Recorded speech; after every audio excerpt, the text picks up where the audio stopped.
This is nice. Okay. Here we go. Commercials, of course, commercials. Ads. A few people here. Hi, a few people. How you doing? Now there you go. That's a hat. Hang on, I'll skip these ads.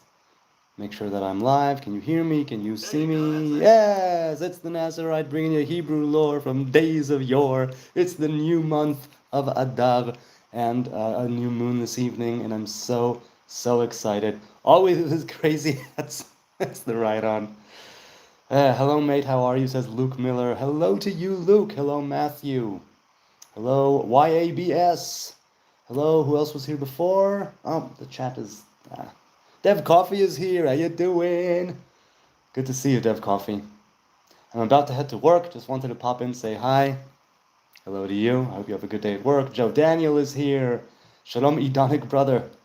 Shalom indeed. How are you all on this lovely new moon? Before anything, I will give a shout out to the lovely people who gave on yesterday's Moronic Monday live stream. So we had AK2900, we had Ayush Govil, we had Roasted Rare Bite, Colorado Luke, By the Book miniseries, and Yoharashi, Tony 19021965, Binary Ghosts, and Captain Fat Sacks. All of you gave.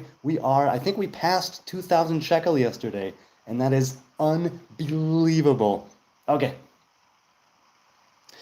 Thank you for being willing to share your knowledge and experience with those of us that are not Jewish but want to learn. Hey, you know what? It's not necessarily me sharing knowledge. It's just us talking. And I always say, take everything I say with a grain of hummus, a big one at that, and do your own research, and don't do as I say, don't do as I do. You know, it's like, but I enjoy talking to people. Hey, Penelope is here. No seed in it. Ishtar. What about Ishtar? Dev Coffee said, have you seen the things that have been released in the Epstein files? No, I have not been, I did not look into the Epstein files at all. Not at all. I'm honestly having a hard time grappling with all the information. It's so horrific. I had to take a break from social media. Well, look at that. Yeah, that's why I don't do it to begin with. See, that's why. Matthew says his perspective tends to align with modern academic scholarship. It's not devotional and doesn't assume the truth claims of religious traditions, so the framing can sometimes feel a bit different or even challenging. If you're coming, says Matthew, from within a lived religious system, hello. I've found it to be a thoughtful exploration of nuanced concepts across tradition, but a helpful way to see how certain teachings developed in their historical context. Phew, says Matthew. Well, I mean, I grew up Orthodox, right? And certain things you can definitely say that were indoctrinated and ingrained in me. And like I say, a lot of what I think and a lot of what I say is things that were put in me, and I maybe put my own spin on it, and I've had my times and conditions under which I gave it some good, hard, careful, critical thought. But I think that, yeah, I mean, that modern academic scholarship, I don't think that's me.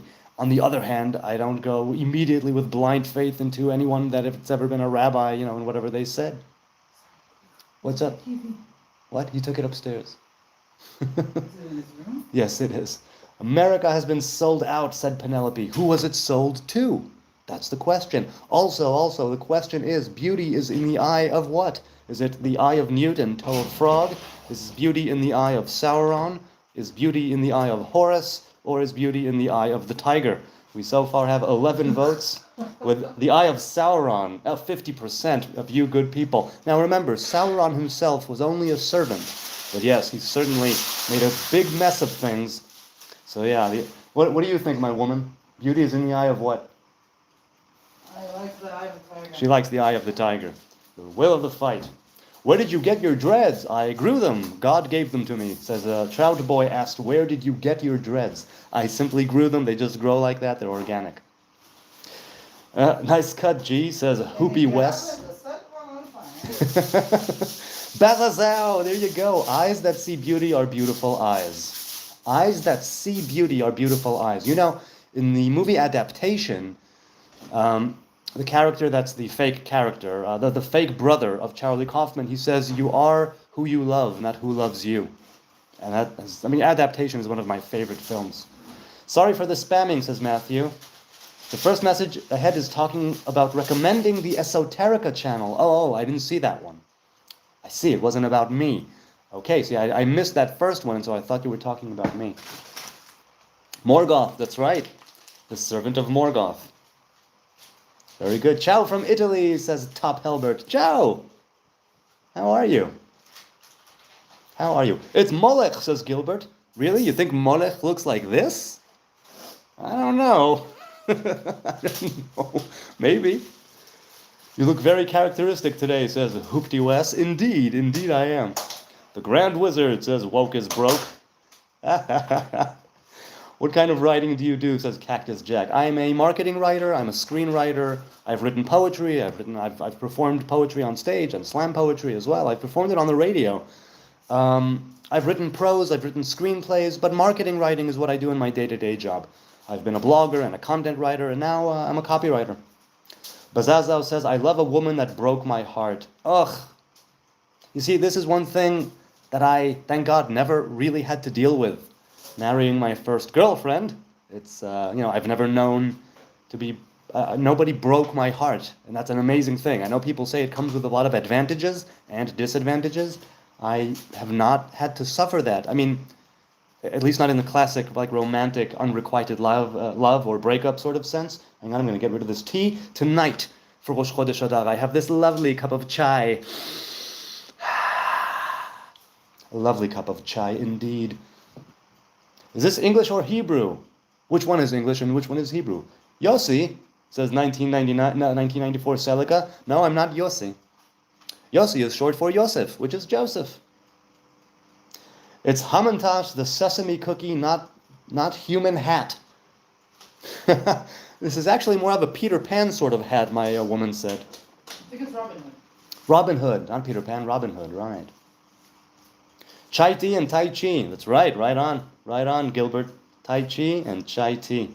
Do you like matcha, says Matthew? You know, people have told me to try it. And you'd think somebody who's, yeah, I haven't tried it yet, so I don't know. Or maybe I have, but inadvertently. I don't know, but I don't eat it regularly.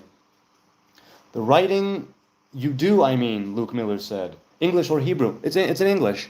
I mean, the screenplays I've written, TV series, full-length films are in Hebrew, but my day-to-day job is writing in English. Yes.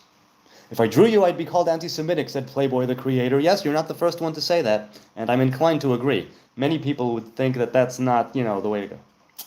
We don't see eye to eye on a few issues, says Hoopty, but I appreciate your perspective and quirk. Blessings, brother. Emmanuel, God with us. Yeah, you know what? What more do we truly need right now than that? I think it's pretty good. I'm a fascist, says James. Well, before World War II, fascism was not necessarily such a terrible thing. It sort of became a terrible thing, right, in Italy and all that, in the Duce.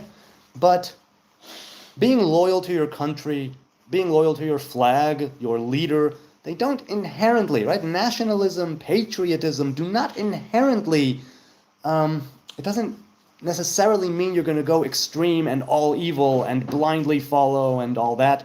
And, the rights of the individual be stripped away for the glory of the state, or I don't know what. But yeah. What's that now? We'll eat them. I don't know what, man. What have you written? Well, I've written a few full-length features, I've written a few TV series and a few short films. None of them have been produced yet, but I enjoy the writing, and like I said, my day-to-day job is now screenwriting. Not screenwriting, but copywriting. So I've written blogs and content and things for Amazon companies, and I work for a marketing firm, so we have many clients. What do you mean by abandon all hope, Chris says? Well, that is according to Dante Alighieri, right? Alighieri or Allegri? Alighieri. According to Dante, who wrote the Divine Comedy, that is the inscription on the gate of hell. Now, Jews have no hell, but I've always loved that line. It's so optimistic. And because it's Rosh Chodesh Adar, it's the new moon of Adar, and it's known, Adar is known as a month of good fortune and blessing and, good tidings for Israel. I figured I would do that. So that's what I mean by abandon all hope. A large portion of the population, says Hupti, on both sides of the political spectrum seem to be leaning towards fascism these days. A large portion are leaning towards fascism? You're not saying nationalism, you're not saying being loyal to your country, you're not saying being patriotic, you're actually saying fascism? A large portion of the population is leaning towards fascism? All right, I don't know, maybe, but what do you think brought that on? I'm curious. Why can't we all just get along, says Roman around SF. Indeed, why can't we all just get along? Hoopty says, also bastardizing the definition of words, fascism just happening to be one of them. Well, words have meaning, right? But then you have the traditional meaning, and then you have the colloquial meaning, and it's like, who's to say what's what? It really, really does depend. Do you hate Jesus, says Gilbert. No, I do not hate Jesus. Definitely not. Hi there from Sheffield, UK. I'm for the Jewish people, says James. Hello in Sheffield, UK. How's your day been? How is your new moon coming along? From free both sides from the evil Satan, free both. I agree. We need to de-radicalize Starboy of the Night. We need to de-radicalize both sides of the religious extremism that has been festering. Now, religion and faith inherently I don't have a problem with, but when things are taken to an extreme and you stop seeing the human, and you come with all of these prepackaged ideas and preconceived notions, and then it becomes a problem. Not all the time, but it's a problem. Do you view Trump as the Messiah, asks Danny.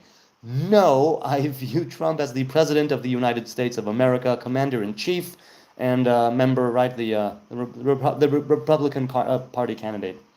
And a businessman, from what I've heard. Yeah, a businessman who has a couple of towers named after him. Okay. Greetings, Nazarite, says Timothy Levine. Greetings to you. Chodesh Tov.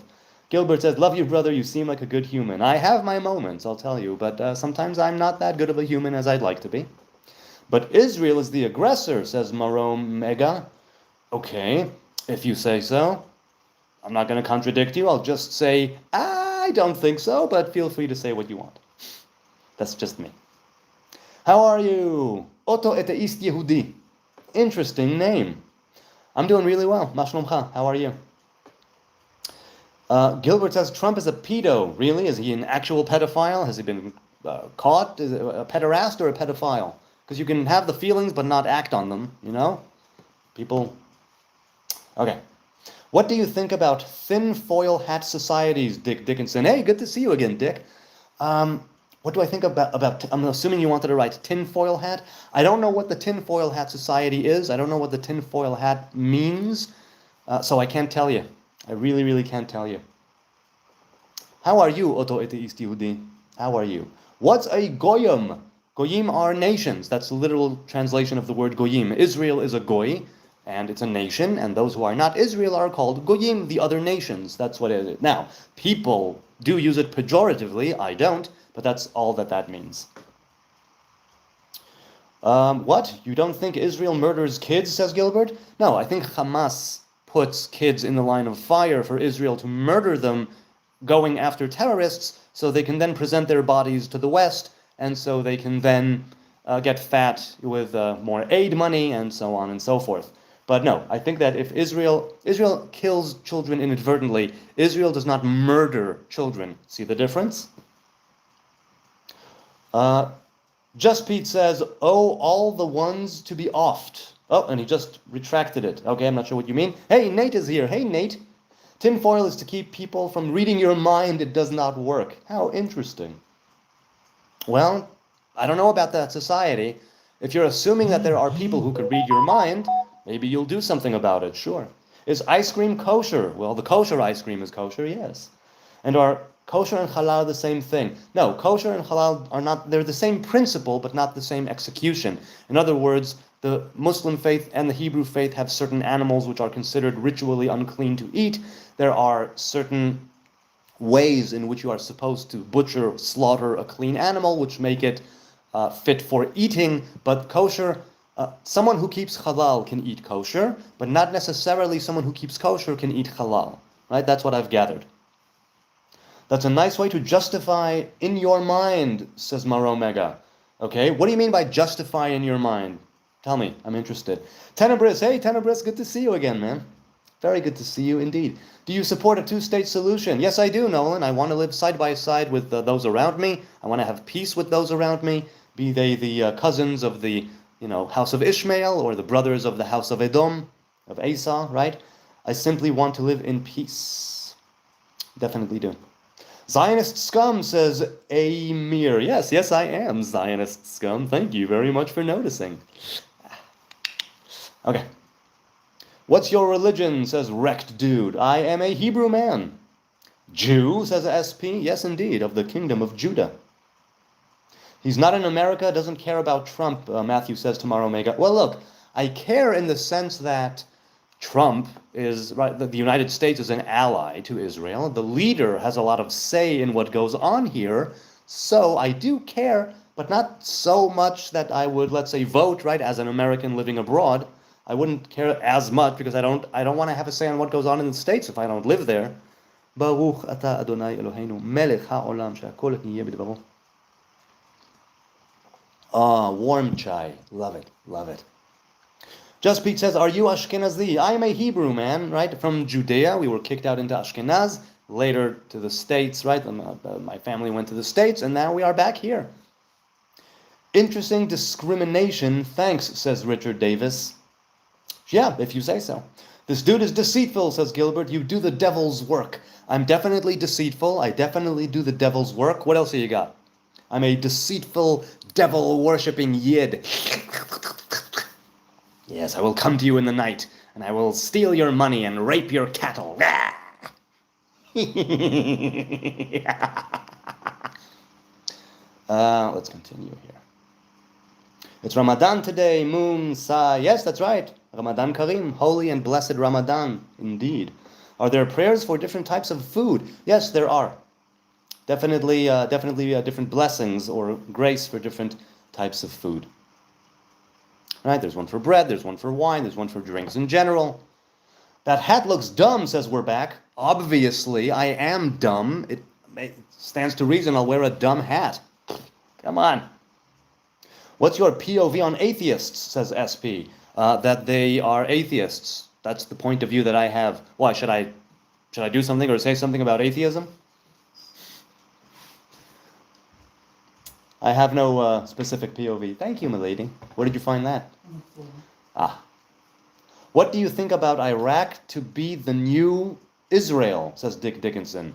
I think that if you consider Iraq, Mesopotamia, right, to be one of the cradles of civilization, and that you consider Israel to be one of the more ancient faiths, then maybe, look, I've said this before, I'm a fan of Israel, I love this land, but I have to say that it's not about the geographical location, right? Just like Asgard, it's not a place, it's a people, right? It's a people, it's a way, it's a covenant, and even though the best place where it does come into effect and does make manifest that covenant between us and Adonai is in Eretz Yisrael, is in the land of Israel, if the world just told us, you know what, you do whatever you want, go live in Iraq, and we are just going to let you be, and nobody will persecute you, and nobody will fight you, and nobody will come against you, and nobody will be the aggressor, we'll just let you do your Hebrew thing, Hebrew people, I would be inclined to say, okay, as a means to an end.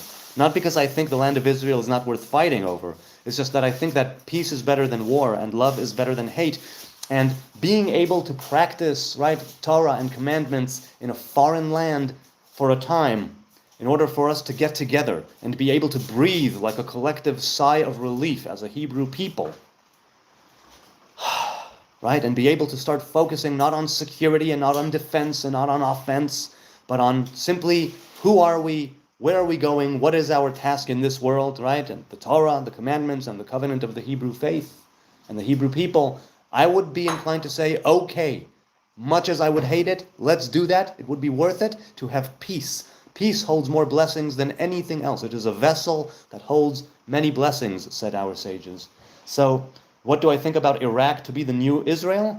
I think that if you mean that the people of Israel would go live there, I'm inclined to say no, only under those very specific circumstances that I just outlined, but that's not going to happen. So I don't think that Iraq will be the new Israel. But if there was a different country that we would go to, or piece of land, then why not? Sure. I see you have dreadlocks. Did you used to go to music festivals? No, I've never been to a music festival, really, Richard. These locks are Nazarite locks. I just stopped combing and brushing my hair. That's it. That's all I did, really. What do you think of the ancient Romans as a Hebrew man? Asks David. Well, I think Rome gave a lot to society and civilization and all that on many levels. But I also think that they, if history has taught us anything, that they burned down the temple at 70 AD. Now the thing is this, what they burned was already a temple that was bereft of divinity and of divine influence. That's why they could show up. That's why they could burn it. At that point, it was no longer a temple. It was a building. It was just a building, right? Because the divine revelation that was made manifest in the rituals and in the coming together and the harmony and the unity of the divine masculine and feminine presence that the temple and the ritual worship facilitated, that was already dead and gone. That's why they could come. That's why they could burn the temple. The Babylonians in the first one and the Romans in the second one. So what do I think? I think that they had a pact with the Hashmonai dynasty. I don't know who broke it first, but someone did, and there was a great war. And they really brutally, understandably, but brutally quelled the Bar Kokhba revolt and the other revolts that preceded that. They wanted to wipe us out. The Roman Empire fell, right? Constantinople was sacked. And we are still here and in Jerusalem right now, bringing you Hebrew lore from days of yore. So what do I think? I think they gave a lot of good things to humanity, but I don't like the idea of them burning the temple. Gotta say, don't like it. 7 says, wasn't Abraham originally from Ur in Mesopotamia? Yes, that's right. He was from Ur Kasdim, Mesopotamia. That's where he was. New moon vibrating in your ass, says Sweden 69. Is that some sort of anal dildo or vibrator that I don't know about? Are you selling me a new moon vibrator? Because I'm not in the market. As for it being in my ass, no, just my thumb as usual. All right. Rome didn't fall, it became Catholicism. Well, what do you mean?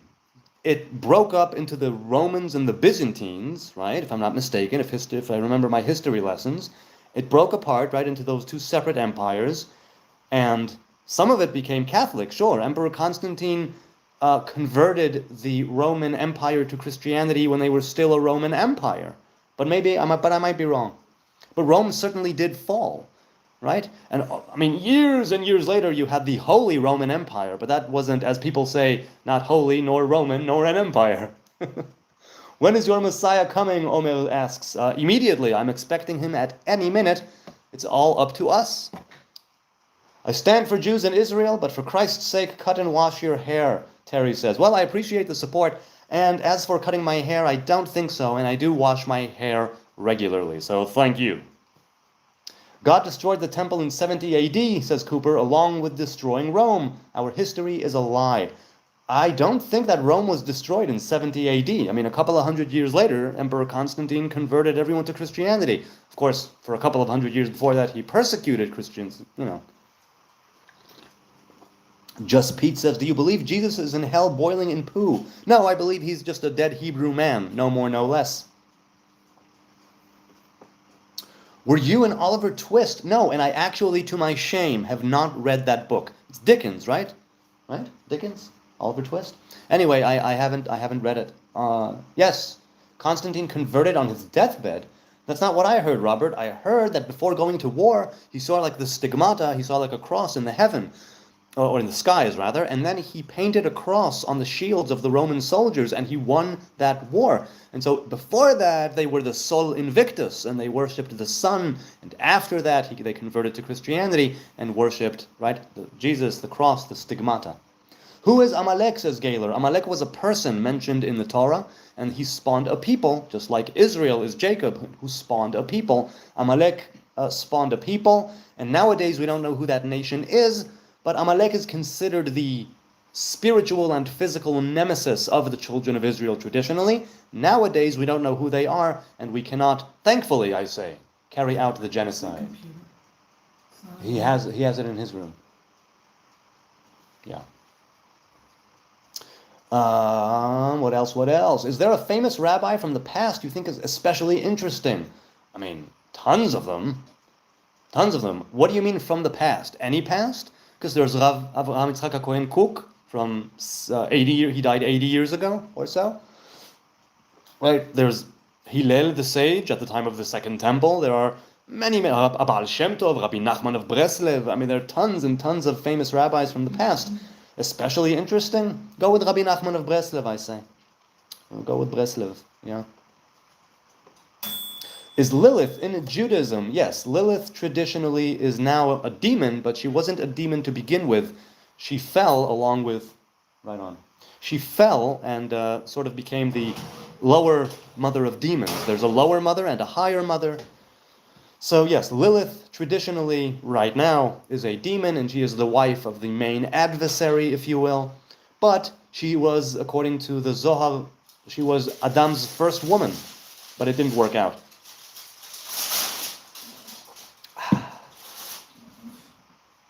Hello World says, you Jew? Yes, I am. What happened? Oi. Sorry, baby. Who was Attila? Wasn't he a Hun? Yashvir? Wasn't he a warrior? Right? Attila the Hun? Sup, says Philo. Hey, Philo, good to see you, man. Were the Jews really enslaved by Egypt? I heard that wasn't true. So academics and researchers say that it wasn't true. Our tradition says that it was true. My personal take on it is that it doesn't matter if they were or weren't. It's the lore, the wisdom, and the traditions that carry on the idea of being able to break out of bondage, to end tyranny, right? And to have faith. Everything to do with the exodus from Egypt and the miracles, right, that went on there. It's there to teach us something. So regardless of whether or not it happened, it can teach you a lot. So, I believe that we were, but I don't have to believe it. It's not something that I believe must have occurred. What did occur is that it was written in the Torah. The Torah is a guide, right, in many ways. Original Jews are black, imposters the Ashkenazi are. I love the Yoda talk. Imposters the Ashkenazi are. So just Pete, yes, I don't get the whole original Jews, real Jews, fake Jews business. If you're a Jew, you're a Jew, you're a Jew, you're a Jew. And that supremacy thing, I don't buy it. I don't buy it at all. I think that it's people who I don't know why they do it. Paul Cohen, are you indeed a Cohen? Are you a priest? According to Deuteronomy 23:1, that would prevent him from being the Messiah. If he did not have children, well, that's how he shot everybody's eyes. Okay, so you were referring to someone else in that comment because we weren't talking about whether or not he was Messiah. But okay. You are not created in the likeness. Wait. Paul Cohen says, you are not created in the likeness and image of the Almighty God because you have organs. Yes, God has no organs. It's the revelation of the image of God. Not God, the revelation of the image of God. Paul says, the female portion of Yahweh's spirit committed adultery on him with you, serpent. Say, what? I don't know what you're talking about, Paul. Could you dumb it down for me? I'm ignorant. Explain it like I'm 5. Maybe I'll get it. Hello, do you have faith in Yam? I am the water of Adad, the Jew Noah. I don't know what you mean, Sean. Once again, I'm ignorant. Dumb it down for me a little bit. Explain it to me like I'm 5. You're not a Jew, says West Side Cortesi. I'm not a Jew, really? Oh no. Well, what am I? Obviously you know. Please tell me, what am I? What am I? West Side. Holodomor, I don't know what that is either, Southwest. I really don't know what those mean. Please, explain it to me. Hey, buddy, I like what you're doing, says Jacko. Thanks, man. I appreciate that. Right on. Hello, what's this channel about? Cat, come back. This is a channel that deals with faith, spirituality, religion, self-development, and anything that's thrown my way. Through the eyes of a modern-day Hebrew Nazarite Am Haaretz, a simple man. That is me. Ooh, a super chat came in. The first of 10, and if we get to 10, I will put on my giraffe onesie. So come on. Why did Samson lose his power when they cut his hair? Hello, JP. Good to see you again. JP is one of the channel's finest contributors. All the money will be going to charity whenever I do get paid. I'll make it as transparent as I can. Have not been paid yet. Still waiting, but we are past 2,000 shekels, people. That is unbelievable, all thanks to you. That's about $700 so far, and it's only been like 3 weeks. So, why did Samson lose his power? The Nazarites, not the Nazarites, Samson's strength, okay, was that he was under the vow from when he was in the womb. He did not take the vow originally; it was given to him, right? The messenger gave it to him. The hair represents the crown, and when you remove that crown, you become an ordinary man. You see what I'm saying? So basically, that's why he lost his power, right? Because the crown of separation is symbolized with the hair. When Delilah cut his hair, she removed his crown, and he became an ordinary man. Now, the idea of the hair represents a higher divine revelation called keter. That's why it's called a Nazir, Nazarite. Nazarite is Nazir in Hebrew, or Nazira, that's the feminine. Nazir is from the word nezer. Nezer also means crown. Nezer also means limitation or prohibition. And he was under these prohibitions of the Nazariteship, of the Samson Nazariteship. And the reason why he lost his power is because this hair, right, represents a certain divine connection. That's why it's known as the crown of separation, a crown of consecration. And when that crown was removed, and when those paths of energy were severed with the blade, then he lost his power, which is why he started to regain his power when his hair started to grow back, as is written in the Book of Judges. Because the hair represents the path through which divine energy flows to the Nazarite. Now, again, you can be bald and take a Nazarite vow. You could have a Nazarite vow without hair. But if you do have hair, you are commanded, as a man or a woman under the vow, to continue growing it wild and free. Let's go. 150 votes so far. Beauty is in the eye of the tiger. Everybody's going with the tiger now. 42% the tiger. Sauron trailing behind at 23%. The eye of Horus at 19%, and the eye of newt and toe of a frog at 16%. You people don't like the bard, eh? I love your explanation. Never heard a pastor explain it like this. Well, I'm not a pastor, a sage, or a master or a rabbi. That's simply part of what the Hebrew tradition is. Sean says, is your circumstance of your weenie biblical, or does it need an origin story to be a monk? I don't know what you're talking about, man. Is your circumstance of your weenie biblical, or does it need an origin story to be a monk? I truly don't know what that means. So you can cut your schmeckle, but not your hair. That's correct. My schmeckle was cut, but I don't cut my hair. But before I was under the Nazarite vow, I cut my hair more often than I cut my schmeckle. Let me tell you that. I am here in the spirit of Elijah, says Paul. Hey, good for you. That's a really interesting spirit. But Elijah is not... yes, who did receive that spirit? It was Elisha, after Eliyahu was taken away. And he took his garment and he split the Jordan. Was it the Jordan or a different river? Maybe a different river. WTF is wrong with people, says Labowitz B. I know kind of a little bit what's wrong with me. Far be it from me to say what's wrong with people. Where's Jeffrey? I know you know, says Michael. Which Jeffrey? Jeffrey the giraffe? Because I got him right here. Do you remember who Jeffrey the giraffe was? He was Toys R Us's... Toys R Us. I worked for Toys R Us for 3 years here in Jerusalem. The Book of Hosea, and leave that alone, says Paul. Okay. JP says, thank you, that was good. Hey, there's a lot more to it, but that essentially, right, is what I'm saying, JP. And thank you for being such a lovely donator. Colorado, and you always ask really good questions, I gotta say, so I'm down with that. Truly. Shalom, how are you doing today, says Colorado Luke. I'm doing really well, Luke. How are you over there, presumably in Colorado? Does the Jewish Bible hold the Persians in high regard, says this is your great-grandpa? Well, there's Cyrus the Great, who is called Mashiach. Cyrus is called a Messiah because he gave the Jews the permission to go back to Judea, right? To the remnants of the kingdom of Judah, to go back to Judea and reform themselves and build the temple. As for the people of Persia, right, it's Adar. In 2 weeks it's going to be Purim. The story of Purim takes place in Persia. Persians are, I suppose, held in high esteem as the kingdom that took down Babylon, right? But then I think it was the Greeks who took down the Persians, if I'm not mistaken. This is like foretold, presumably in the book of Daniel. People say that this is foretold. Jew, says Jay Hawkins. Yes, indeed. And you, Jew? His wife activated this reality because of you. What? Whose wife? What? I'm missing you. What you just said, says Paul, sounds like some crap from the manuals that the seats are worshipping. That's some garbage. That's not true. The spiritual entity that was the female portion of God. I'm not sure what you're talking about. Hollywood says, Yod Hey Vav Hey. Darn tootin'. Paul, man, look, you're going way over my head. You got to simplify it. Remember, I am a foolish, ignorant dumbass in the Middle East with a phone. That's all I am. Break it down for me a bit more, and maybe we'll be able to have the conversation. Elijah is already here doing God's work, says Travel. Yes, indeed. Yes, indeed. So yeah, Paul, I want to have it with you, but you got to dumb it down for me.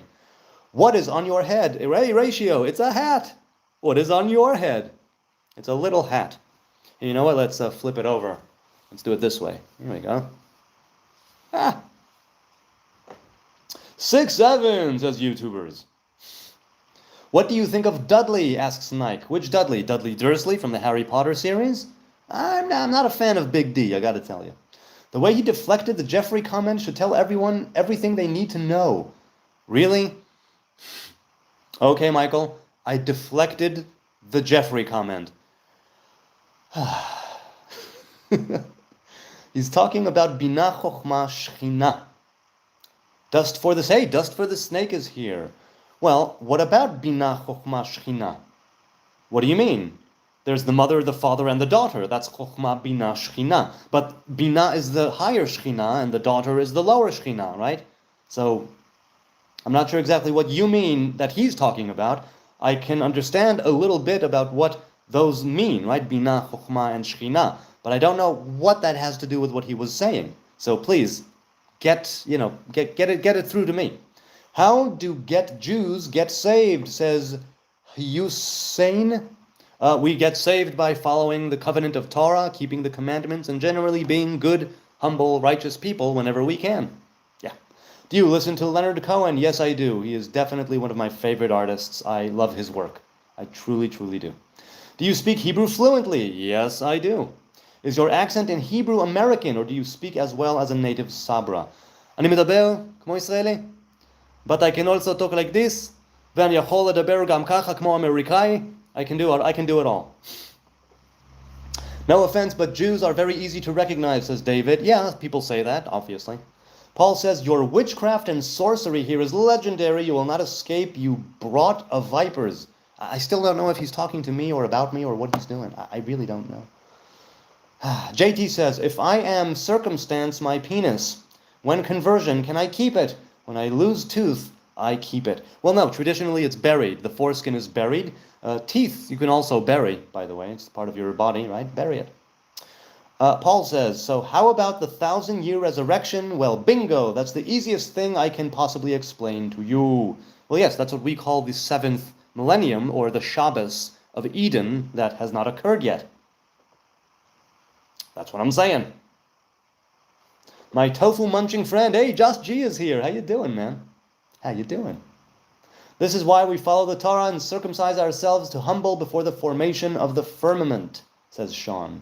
This is why we follow the Torah and circumcise ourselves to humble before the formation of the firmament. I don't get the end. What do you mean before the formation? Let's go. We have 181 votes. Beauty is in the eye of the tiger, still going strong. Sauron now in second place. Or, well, he was in second place. And Horace now. Horace is at 19, and the Bard, Shakespeare, still behind with 16%. He has not moved.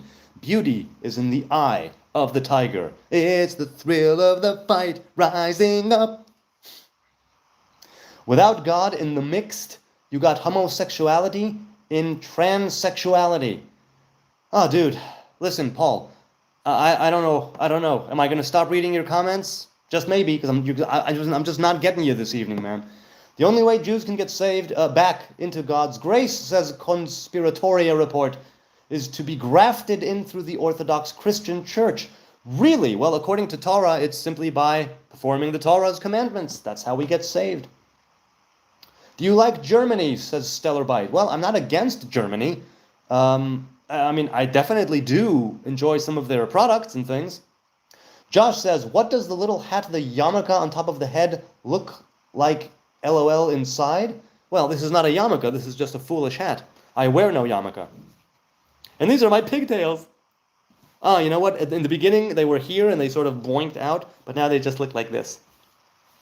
So yeah. No, this is not a yarmulke, it's just a funny hat. I wear funny hats, usually. The firmament is still expanding and we live that. Oh, I see. Cool.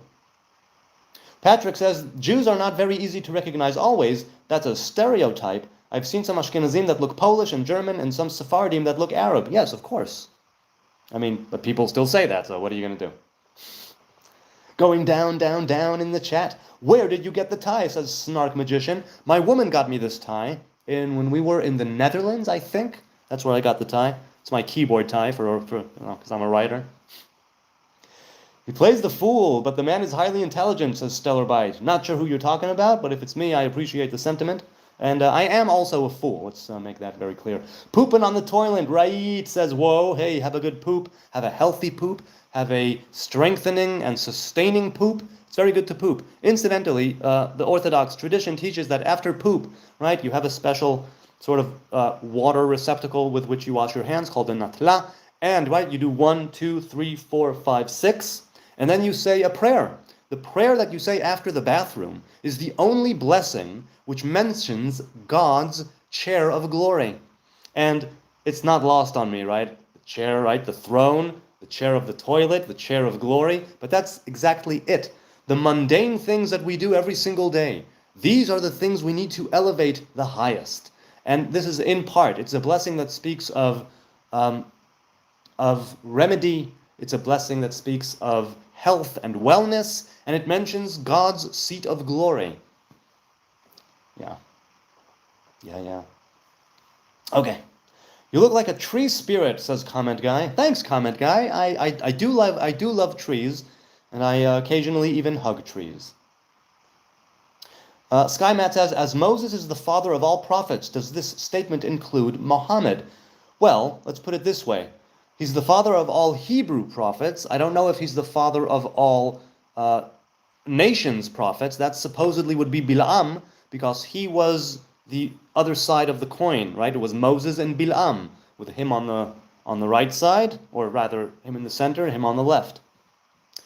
Yarvro says, Christ is coming, returning. Indeed, the anointed one will come back. It won't be Jesus, but it will be the King of Israel at some point who will be anointed. That is true. It doesn't have to be that way, but it probably will be. What are your thoughts on New Zealand? I've never been. I'd love to visit sometime. So my thoughts, it looks beautiful. It really looks beautiful. If somebody speaks with a real heavy accent, I don't know what they're saying. And I guess I don't have that many thoughts of New Zealand. I know that it's very pretty from the film and TV that I've seen that's been filmed there. But I don't know much about New Zealand at all. JT says, I place under the tree for the Umkuluzewi. They blessing the crops for the year. Hey, you know what? Some poop is really good. Poop and pee is really good for crops and stuff. Kyrie says, easy litmus test to figure out if it's a Jew or not. Ask him his opinion on Palestine or drop a penny. Kidding. I pray the hippie Jew is about peace and love. Yes, I am about peace and love. That's true. But not being a doormat either, right? You got to have some boundaries in this world. Bro said Muhammad, says Alexander Arambasic. Arambasic? If you say so. Continuing down in the chat. So much going on here. Yeah, incidentally, if I don't get to your chat, because there's a lot going on here and it's always in motion, leave a comment. I address every single comment that comes that is addressed to me. So, definitely leave a comment if you want. How do you survive amongst normals, says the CMPT. The way I survive amongst normals is that I choose to be normal in some ways and not normal in other ways. Thankfully, my survival is not dependent on the things I do that are not normal. My self-development does hinder on the things I do that are outside the norm to some degree. The things I do that are normal are basically what I need to survive. Things like work and things like take care of my household and stuff and be part of society. But the other people, yeah, the other normals, if you will, have nothing against me, which means that I guess I'm, having my cake and eating it too. So that's pretty cool. I know a chassid, says Patrick, with a red beard and payas and Northern European facial features. If he removed the payas, the Hasidic-style clothes, you'd think he's Scottish. Why so much diversity among Ashkenazim? Well, probably a lot of conversion, right? And that's true also likely to Sfaradim. But a lot of conversion over the years, and a lot of different features, right? There are places in which we lived for like 1,000, 1,500 years, right? Ever since the destruction of the temple, pretty much, of the second temple. So, report says, I have a genuine question. There is a rabbi in Israel who heals people. I forgot his name, but was in news a while back. Well, there are different people who you would say, perform miracles, heal people, bless people, right? Kabbalists, mainly. But there are many who claim to heal people, so it depends. There are several rabbis who are doing that, I'm sure. You're talking about salami or what, says Glenn. No, but let's talk about salami for a minute. I, as a vegan man, have only had vegan salami in the last 15 years. I have tasted one or two, which in my brief, in my recollection, like briefly, somewhat, a little bit for a short time, you could think, oh, it comes close, but the aftertaste is one that is not of meat, you know what I'm saying? That's the salami talk right now, yeah. That's the salami talk. Guys, you really own the world, says Maj Keel. What do you think? Do you think I own the world? No. No, I do not own the world. As for others, I have no idea if they own the world or not. Were you sent by God? Yes, I was, as were each and every one of us, right? We all have the divine image, right, that we were created in. So I was sent and you were sent to do our thing. You need to do you and I need to do me. That's why. Is that hat made out of mushrooms? No, it's a kind of thin fabric. A kind of thin fabric, and I'm enjoying it. Not mushrooms, no. Do you believe in Jesus, Mr. Funny Trip says? No, I believe he's a dead man. So if by that you mean, do I believe? Yes, I believe he is a dead man. That's pretty much it. JT says, in church they talking too much about ark, but I confuse how animal fits in small box, carrying only the 4 people. No, there were actually 3 levels, one for the humans, one for the herbivores, one for the carnivores. Pretty much. Why do Israelis and Americans support pedophiles like Trump, asks Ray. I don't know, you'll have to ask American and Israeli Trump supporters. I have no idea, of what he's done, and I know that he is a man of his word in some ways, and in other ways he isn't, but that's politics, right? The thing is, he's not a career politician. That's something that I like about him. He's a businessman, right? He's the art of the deal. He didn't start off as a governor or a statesman or a congressman or a senator, I don't know. No, he was just, you know what? I want to be president now. Boom, I did it. I mean, you got to respect that. You got to respect that. People spend their entire lives building a political career, and this dude just swoops right in? Come on. Are you spoken for? Surely not. What do you mean spoken for? Do you mean... Who is supposed to be speaking for me? You mean romantically spoken for? Where did you learn English? From my parents. They are from America. Do you support Zionism? Yes, I do, but I don't support things that are done in the name of Zionism that are, illegal and immoral and reprehensible. So I do support Zionists and Zionism, but not to the blind extent, that others do. Can you give us a good nugget from the Book of Proverbs? Yes, the best nugget, right? Lifnei shever gaon v'lifnei kishalon gova ruach. Before you break, there is pride, and before you fall, there is a high spirit. Now, this is not to say you should not have a high spirit. It means that it's too high. Lifnei shever gaon v'lifnei kishalon gova ruach. Humility, that's what it says, right? Be humble. Sit down. Fuck Israel, says Dong Sneeden. Wait, hold on. Sneedman. All right, how would you want to fuck Israel? Hard, slow, fast? Is it a quickie? Is it like a whole romantic evening? Chocolate, flowers, candle wax, massage, music, other people? Is it in a home? Is it in public? Look, you can't just say fuck Israel, okay? if we're dealing with fuckery, you got to be a lot more specific. You got to get into it, right? You got to give it. All right. What do you think about indigenous cultures? Define indigenous cultures. Any place that has ever been, pretty much, has been conquered, reconquered, liberated, set free, and reconquered again, has been passed around like a... I mean, it's like, what do you mean indigenous people? Give me a specific indigenous people and the place, and we'll see. But what I think about indigenous cultures is way too broad for me to address. Jews get a lot of hate, says report, but I admire their money grinds. This Jewish mafia and Italian mafia always work closely together. Yes, that is, I hear, true. This is the craziest looking Jew I've ever seen, says Shoshon. Oh yeah, you ain't seen nothing yet. To hell with Pisrael. Ooh, I haven't heard Pisrael yet. I've heard Isn't Real. I've heard Shitrahel. That was a good one, Shitrahel. And Pisrael, I haven't heard yet. Hey, Mika Yosef, thank you for introducing me to a new Israel slur. I love it. Pisrael. How did I not think of that? What do you think about Netanyahu, asks Maj Keel, that he needs to go. He needs to leave. He needs to get out of office. We need someone else. Definitely. I mean, he had his time, and it's time for him to go. That's it. The stereotypes are ignorant, says Patrick. I've been homeless before in Florida. I'm glad you're not homeless anymore, I hope. And many Jewish people would help me out with money. One man, Paul Meltzer, even helped me with a motel room. Very lovely people. It's very nice. Some people are actually very nice. It's true. Go pray to your beloved Baphomet. So, Yosef, no, Baphomet is not my deity, but okay. Maybe I will. Kyrie says it's unfortunate so many Israelis hold brainwashed dogshit opinions so that people sum Jews into one group. Well, look, people who would do that to Jews would do that to basically any group. So, what are you going to do about it? It's the way of the world. Speaking of the way of the world, let's go back to our poll here.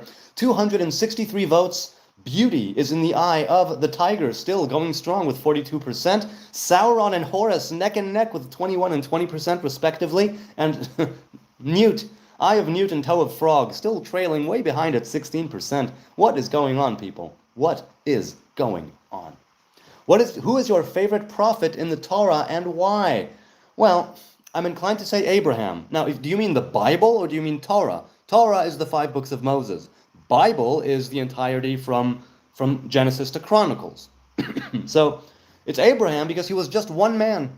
He was just one guy who decided to rebel against the teachings of his household and go say, you know what? I want to find out what the truth is for me. I want to find out what all of this is about. And he, worships one God. So Abraham, definitely Abraham.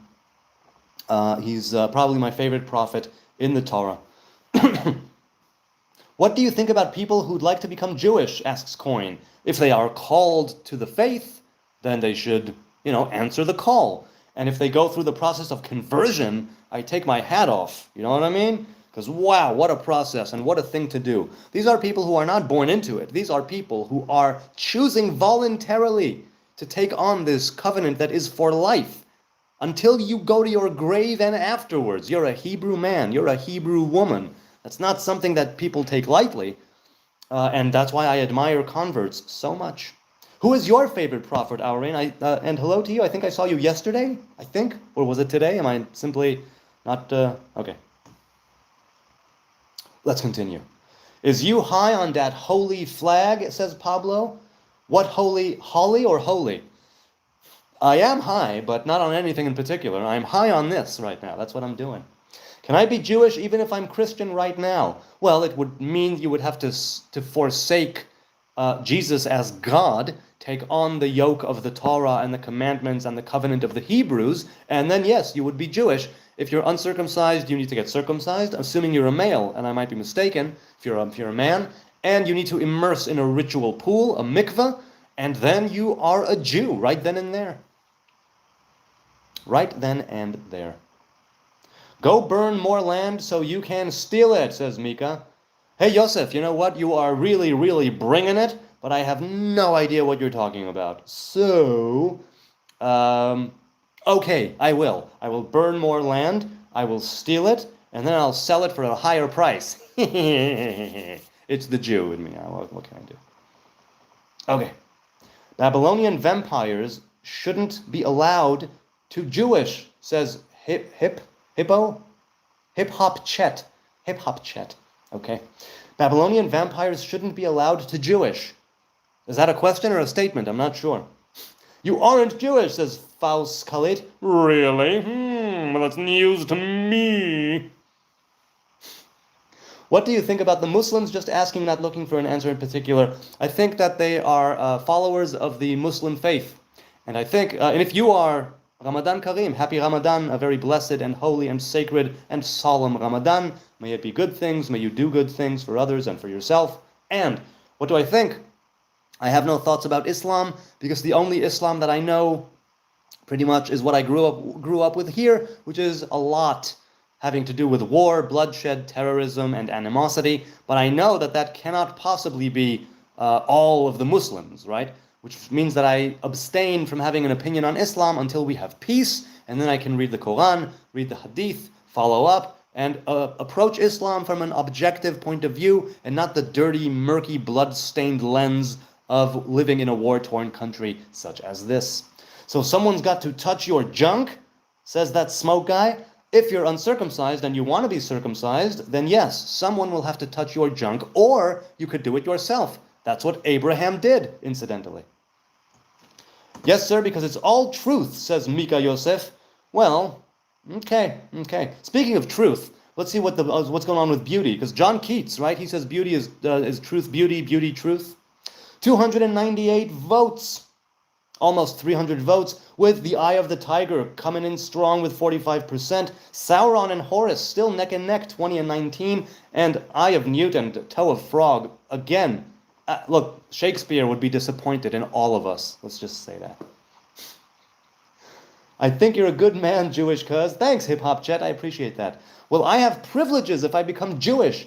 Privileges according to whom, and privileges of what kind? What do you mean privileges? So I really don't know what you're talking about. You're toxic, says James. You're damn right I'm toxic. You haven't seen nothing yet. Saeed says, this man is the most open-minded person I've seen in my life. Keep going, mate. May you find what you seek. Oh, I seek, but I also find. Because you could spend your whole life seeking, but there's finding, which is even greater because it opens up even more perception and it widens the awareness. So I appreciate I really appreciate your words, Saeed. Really, I do. Torah myths outdated, my guy. You can shave the beard, says Halal Plastic. Okay, they may be myth, but there's a lot of wisdom in them. So that's why I follow them, right? It's not a question of belief. It's a question of doing, right? The Torah is a Torah of doing, not of belief. And the Jewish faith, right? The Hebrew faith is a faith of doing. If he was open-minded, he'd be a Christian, says Jason. Well, that's a real broad generalization of billions of other people on earth, but okay. Do you find people discriminate against you? Well, not here, because here, Somale? No, here, I'm the majority. Here, I'm a Hebrew man in the Hebrew land with my Hebrew brothers and sisters, who are the majority. So people don't discriminate against me. So no. Nice tie, says Cherry Garcia. Hey, Cherry Garcia, I used to eat that back when I wasn't vegan. I used to love Cherry Garcia ice cream, and I love the Grateful Dead. Oh, Jerry, if I'd become Jewish if it wasn't for the dick-cutting thing, says David. Well, okay, so obviously you were not called to it with such a, so you don't want to commit with the dick-cutting. That's perfectly understandable. Incidentally, you don't have to be circumcised. We know, for instance, that's the covenant of Abraham. It's not the covenant of the Torah, right? It's the covenant of Abraham. And we know, for instance, that the generation that came into Israel, or to Canaan, not Israel, the generation in the desert who were wandering and who crossed the Jordan with Joshua after Moses died, they were uncircumcised, which is why they were, uncircumcised, they were whole, which is why one of the first things that Joshua does after they cross the Jordan is he circumcised the lot of them. That's why it's called the Hill of Foreskins, Givat HaAralot. And that's next to the Jordan River. Jews look at all other races as beasts as described in their holy book, Saibam says, and you are mistaken. It does not say that in a holy book. Why are you wearing a lampshade, Awakened says. My grandfather is a lampshade, so disrespectful. Oh, that's nice. Oh, wait, you know what? I take that back, Saibam. Some people's holy book might say it. Right, okay. The Torah doesn't say that the nations are beasts. So that's wrong. And that's the holy book, right? That's the holy book, right? It's the Torah. If Israel is struggle, why would those defined by struggle claim possession or certainty, asks Ratio. Well, I don't know what you mean by possession or certainty. Israel also means straight, Yashar El, Yisrael, but it also means Shir El, song of God.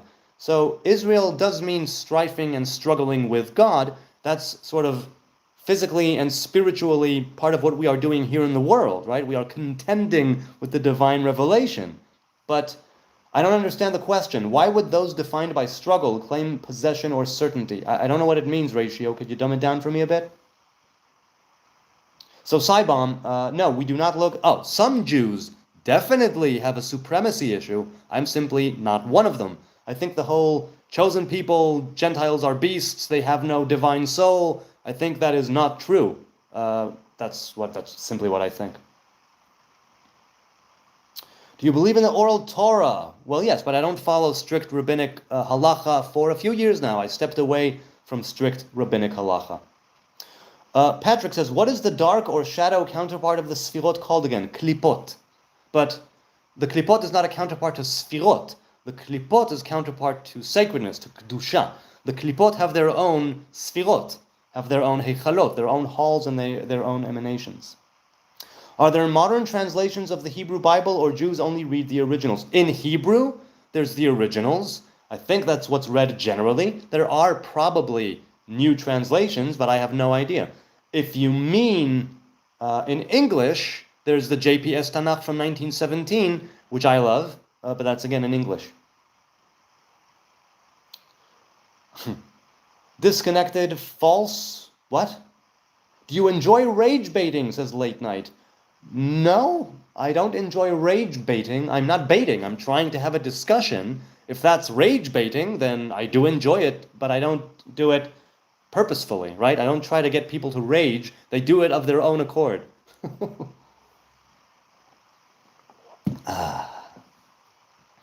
Awaken says, do you personally consider the West to be Edom? So, here's the thing. Traditionally, Esav, Edom, became Rome and the Roman Empire. And Rome is one of the fathers of the modern West. But I don't consider the entire West to be Edom, because Edom, when you come right down to it, is a genealogy. It's belonging to a certain nation that are the brother of Israel, right? Literally, Edom is our brother. That's why when we were in the desert and we came to the border, Adonai told Moses, nope, you can't go fight them. They are your brother. Go around and fight the Moabites. So, do I personally consider it to be Edom? In some ways, conceptually, yes, but no, I would say no, they are just the West. Do they have like Rome and Greece inside of them to some degree? Yes. Does that make them Edom? Not necessarily. Not necessarily. But you tell me, what are the characteristics of Edom? What are the characteristics, what are the attributes that you mean awakened when you say Edom? I've been told, says Tony, hey Tony, good to see you again. I've been told that on the day that I become a Yid, God puts a Jewish soul in me. Yes, there is that idea of having a Jewish soul that is different from a Gentile soul. I don't see it that way. I see it as the soul going back to Judaism. I see it as the soul returning to its root, not the soul being replaced with a different soul. You see what I'm saying? Sitra Achra. Yes, that's right, the other side. Sitra Achra. Correct. Very good. But that's not the other side of the Sfirot, right? That's simply the Kedusha, right? The Klipot, Sitra Achra. That's right, that's what it is. The bottom line, says Yosef, You people are committing genocide. You are hellbound. First, we don't believe in hell, so too bad for you. Sucks for you. Second of all, no, sorry, the people who are actually committing genocide are the terrorist groups who want to genocide all of us. If Israel and Tzahal, right, the IDF, wanted to commit genocide, the war would be over in about 2.5 days. Yeah. What's the meaning of Avodah Zarah? Asks Usin. So there are two things. First of all, that's literally foreign worship. Two kinds of foreign worship. There's worshiping a false idol, or a false god, or a false deity, right, or whatever, right? And there's worshiping the Hebrew God falsely, with the wrong sort of ritual that is supposed to be for a pagan god, and with it worshiping the Hebrew God. Both are types of Avodah Zarah. Avodah Zarah is one of the three things that we are not allowed to do, and we are supposed to die rather than commit this transgression. That is incest, murder, and foreign worship. What is gotten, and why are people being called that? Asks Clever Wit, Clever Twit. I love the name Clever Twit. People, we have 3 out of 10. Do you want me to dress up as a giraffe? Any super chat will do, if you're interested, and it goes to charity, so it's a win-win. I don't know what gotten means. I mean, there is sort of to beget, that means to procreate and to birth, or in that way to get, but I don't know what you mean. What does Talmud say about girls under 3 years old, says Google user? Well, I've had this conversation before. Look it up in my community posts. You can see the whole thing there with the dude who had the same thing, but I'm not going to go through it now. What do you think of Messianic Judaism? I think that if they consider Jesus to be Messiah, that's one thing. If they consider him to be a God incarnate, that's a whole other thing. That's what I think. Now, I've studied with Messianic Jews. I've spoken with Messianic Jews. A lot of them are very knowledgeable, and that's awesome. But I don't share their views on A, second coming of a king that's dead. B, the idea of a God incarnate. Hey, Don Pennington is here. Hell is literally just the grave. There is no eternal torment. It's only used for fearmonger. Yes, that's Sheol, right? Sheol is the underworld. Sheol is the grave. Sheol is also one of the names of the halls of the Klipot, incidentally. Thank you for your donation, Pennington. Is it Pennington? Pennington? Pennington. Don Pennington. Let's continue. What you think about Zionists, says LM. I think that Zionism is great, but some people do horrible things in the name of Zionism. That I condemn, them and their actions. A Jew telling me no worries, it's for charity, the most new thing to say. Well, I didn't say no worries.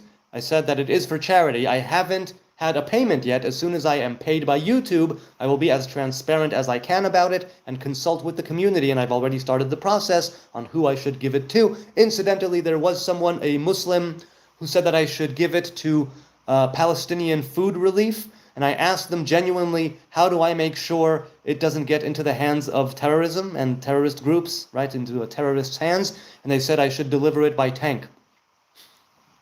So maybe. Now, in all seriousness, I'm not ruling it out, but I would want to give more locally. But I don't rule it out. So again, we will be having this conversation. We have, you have donated over 2,000 shekels in just under 3 weeks, and that is awesome. A Jew, we read that already. What are the qualities, asks Patrick, of Bnei Klippa? I consider it modern Western degeneracy in a way. Well, I don't know what Bnei Klippa means, but if you mean followers of the dark path, followers of the dark side of the force, I don't know what the qualities are. Presumably it would be pride, arrogance, vanity, right? And the idea of being adversarial for the sake of being adversarial, unlike the actual Satan, the adversary whose job it is to do so, right? Because the demonic energies and the demonic entities, the demonic servants, are simply doing their job. They were created for this purpose, for us to be tested and elevated and better for the experience, for us to overcome our weaknesses, right? For us to overcome the demonic, evil, nasty side of us. We all have it. It's a world of good and evil. And we are meant to work in such a way that we will be able to finally, right, have that critical mass form inside our being and push us towards a good, towards the good, or towards a good, right? Because we can't do everything all the time. It's not like you're going to be perfect one day. No, we'll always fall short of perfection. We'll always fall short of the ideal. It's pursuing, right? It's the idea of pursuing it that makes the journey so worthwhile. Let's continue. Oh, another super chat came in. Do you ever pronounce the tetragrammaton? How many syllables should it have? No, I pronounce it Adonai. We don't know precisely the pronunciation of what's called the explicit name, Shem HaMeforash. Some people think they do know. Some people think that it's been hidden. Some people think that it's brought down from master to apprentice, but not given to everybody at large. So I don't know. But the Yod He Vav He, the letters, right, represent the masculine divine presence. The name Adonai represents the feminine divine presence. And so when we see with our eyes Yod He Vav He, but we pronounce with our lips Aleph Daled Nun Yod, right? We read one name but speak another. That brings about the unity of the divine masculine and feminine presence, which is why I'm inclined to do it like that. I do not ever pronounce the tetragrammaton as it is written with those vowels. So no, I don't. And even though it's not Shem HaMeforash, and once Shem HaMeforash, once the explicit name is revealed once again, I will happily do it, and I will happily say it. I believe we were here to speak these divine names, right? The ones we are allowed to speak. Some we are only allowed to think. Some we are allowed to speak. But that one is definitely one that we are allowed to speak. It's simply hidden for now. What is your opinion on the Book of Enoch? Hudson says. So the Book of Hanoch, it's one of the external books, right? The Hebrew Apocrypha, right? The external books that were not put into the Hebrew Bible. When our sages came to canonize certain books, certain prophets, and certain prophecies, and certain scrolls, incidentally, Queen Esther, right? It's going to be Purim soon. Queen Esther sent them a letter from Persia saying, here's what happened, put this in the Bible, it needs to be for generations, because Purim needs to go on for generations. And they said, no, we're not putting the scroll of Esther in the Bible. At first they didn't want to do it, but then she insisted. She told them the reason why, and they did. And the scroll of Esther is indeed in the Hebrew Bible. Your Torah we shit on, your Talmud we shit on, says Sleep Division. Hey, by all means, as long as it's a healthy, life-affirming shit, you do you. To the idiots saying about charity, must not understand the Jewish relationship with tzedakah. I've had Jews help me and they didn't even know me. Well, look, there is a relationship with charity.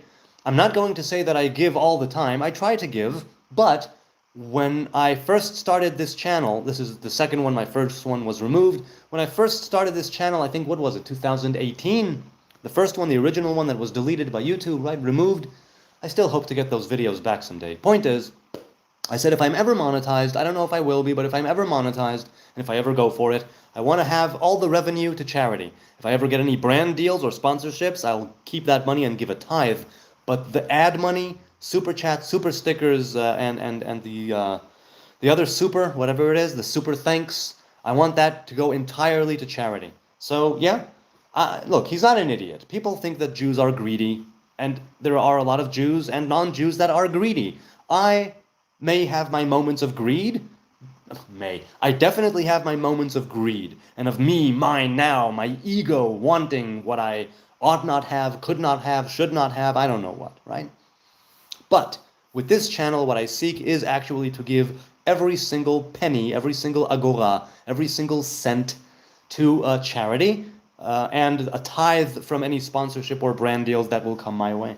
Incidentally, a quick aside, I've been on for 1 hour and 14 minutes, and I want to say thank you. I'm not leaving yet. I want to say thank you to each and every one of you. I don't take it for granted, not in the least, not at all, that you are taking time out of your day, out of your night, your busy schedule, your life that you're living right now to talk to me, to engage with me. The likes, the subs, the views, the lovers, the haters, the naysayers, the trolls, the spammers, the ones who tell me to shave, to kill myself, that I'm a genocidal baby rapist. All of you, Thank you. I deeply appreciate the engagement. I appreciate your views. I appreciate the comments here and in the chat. The comments, that is, on the videos and here in the chat. It's live. It's raw. It's happening right now. You're seeing me perhaps on these pixels, these zeros and ones in your screen. But make no mistake, there's an energy here, and I love it. And I don't know if you can feel it, but I truly do love going live with you people. I loved it even before a single person was even watching. But I definitely love engaging with you people. You enliven me, you sharpen me, you challenge me, you fact check me, you push back against me, you make me laugh. What else can a yid ask for on a night like this? A new moon is rising, and I'm over here in my home in Jerusalem, engaging with you good people with a cup of hot tea. It's not that hot anymore, but I still love it. And there are so many other things that you could be doing right now. So many other things, but we are here now, talking some Torah, having a laugh, engaging, bridging some gaps, hopefully, finding common ground, and it's lovely. It truly is lovely, and I deeply appreciate everything that you do here in the channel. Let's continue down in the chat, because we like it like that. Okay, what do you think about Jesus? Sorry, you're not going to feel that one. I already said it a few times in this chat. Let's just keep going. Ask someone else in the chat what I think about Jesus. Those who support him, says Sleep Division, are pedophile sympathizers. Those who support him are pedophile sympathizers. I don't know if you're talking about me, but okay. Jacob says, love you. Thank you, Jacob. I appreciate it. JT says, the Jewish, they come to my country, they take the chicken, they spin it above head. Why do this? So this is something that's called kaparot, atonements. It's a ritual that is not written in any it's not rabbinic law. It's not a commandment. It's a custom that people do. I do it with money, not with a chicken, and I've always have. But they do it before the holiday of atonements, before the fast of Yom Kippur, the holiest day of the year, one of the holiest days of the year, that is. There's also the 15th of Av and Purim coming up, and others. But it's one of the highest holidays that we have. It's a holiday of atonement. And so we symbolically put our wrongdoings and the things that we need atonement for, we symbolically put it into the chicken, right? And we say, this is my atonement, and this is my substitution, and this is my exchange. This chicken will go to charity, right, to people who are in need, and I will go into a good and long and happy life, right? Something like that. I do it with money. Other people do it with chickens. But it's only a custom. It's not a commandment in any way. But it's symbolic of what would happen on the actual holiday of atonement, where two goats, one to Adonai, one to Azazel, would be chosen by a lot, by the high priest, and one would be sacrificed at the temple, one would be taken to the Judean desert, or a desert outside Jerusalem.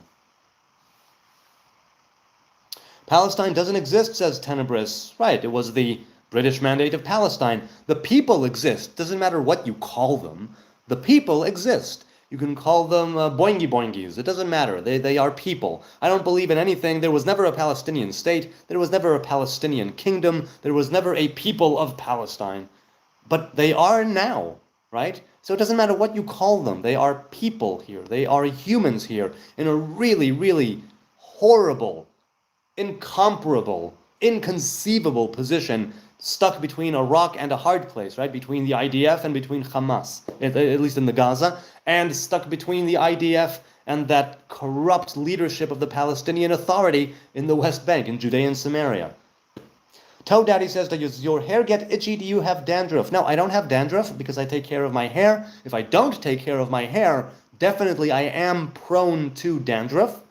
But no, I don't have, and my hair doesn't get itchy. Look, if I'm working out, or if I'm dirty, it'll get itchy. That's why I wash my hair regularly. And if I don't wash it or shampoo it, it's been a long time.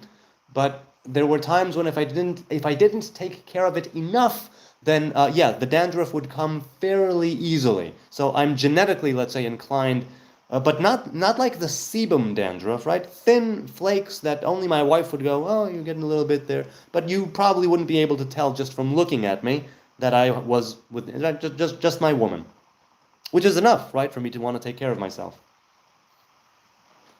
The Azazel goat thing reminds me of the cremation of care ritual. What is that, 7? What is the cremation of care? Fazil din, with the flag of Israel and the devil.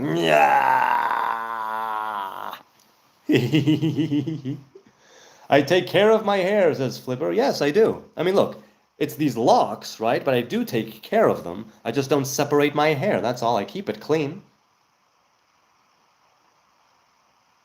Hamas didn't exist when the IDF started slaughtering... No, Hamas didn't exist. Terrorism did. Terrorism did exist. Obviously, it did. That's funny. You let guys in open arms and y'all steal their homes. They let you guys in with open arms. No, that is a misconception. Some Palestinian families definitely did. Other Palestinians did not. And what's more important, the leadership never accepted the Jews with open arms. Individual families did, maybe even individual clans, right? Individual chamulot, maybe. But the leadership was always against the Jews. The leadership, just like now, I believe there are honest-to-God victims, right?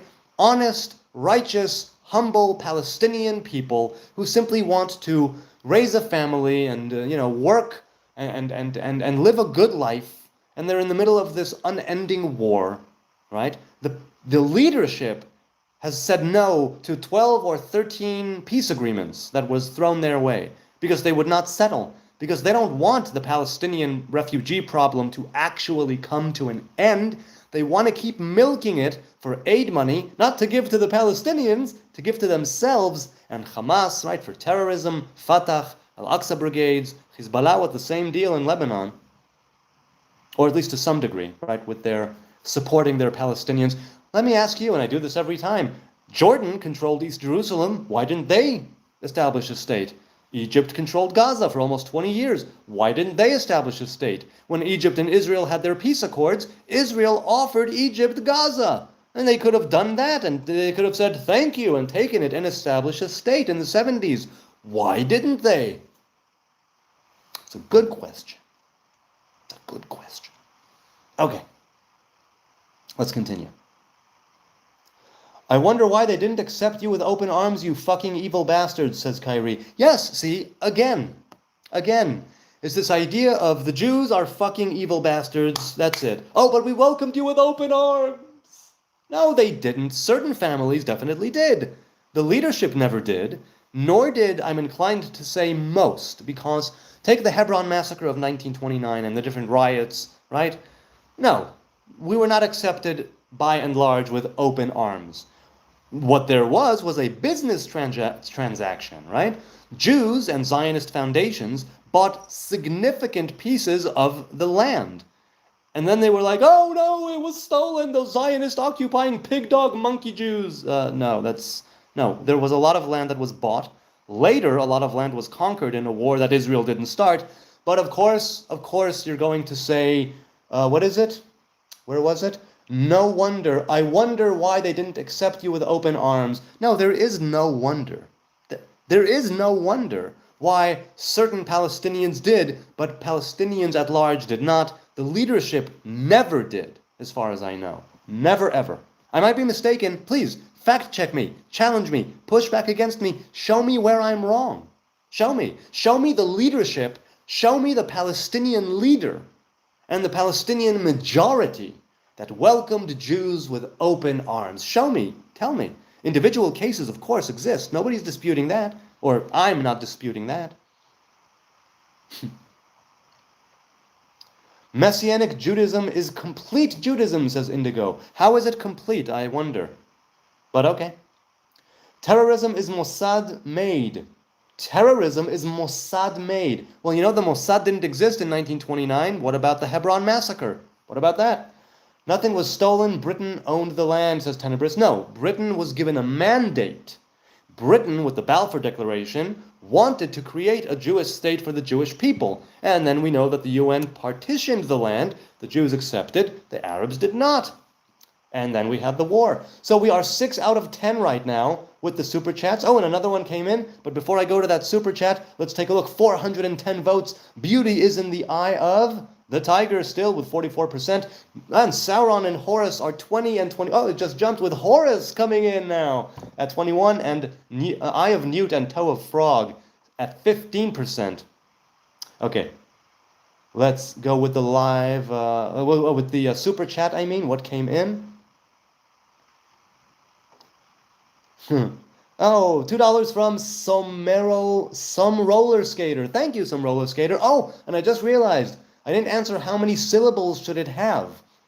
How many syllables should it have? Depends what the explicit name and how you pronounce it, right? If it's Adonai, that's 3, right? But if it's a different explicit name, a different Shema Meforash, I don't know how many syllables it would have. So I'm sorry, I can't answer that other question. I'm sorry for not addressing it earlier. Let's continue. Did you put Horus in the poll to mock Christians? No, I just know that there's such a thing as the Eye of Horus, right? He's an Egyptian god. If I wanted to mock Christians, I would put Eye of Jesus. What? Hey, I'm curious. Does Eye of Horus mean mocking? Is it like a mockery to Christians? Someone explain it to me. Or MS, you explain it to me. Jews broke the covenant with Allah. He gave the covenant to Muslims. Yes, LM. I know that's what Muslim thinks. But there's one thing wrong, right? There's one thing that you're missing from that statement. The covenant that the Hebrews got, they received a promise that it will never be broken. Even when we break it, the covenant exists. The covenant persists. The covenant is there for us to return to. It is not given to Christians. It is not given to Muslims. It is not given to anyone else. They have their own covenants. Nobody's disputing that. The Christians have a New Testament. You guys have the Quran. All well and good. But the Hebrew covenant is not yours to replace. It's not yours to take. That's not the way it works according to Torah. Now you could say, I don't think the Torah is anything, and cool. But you are based on the Torah. The Christians and the Muslims acknowledge that there was a covenant and that we are the people of the book. So the book says the covenant remains. Even if you transgress, even if you Yids turn away from God, the covenant remains and you will go back to it.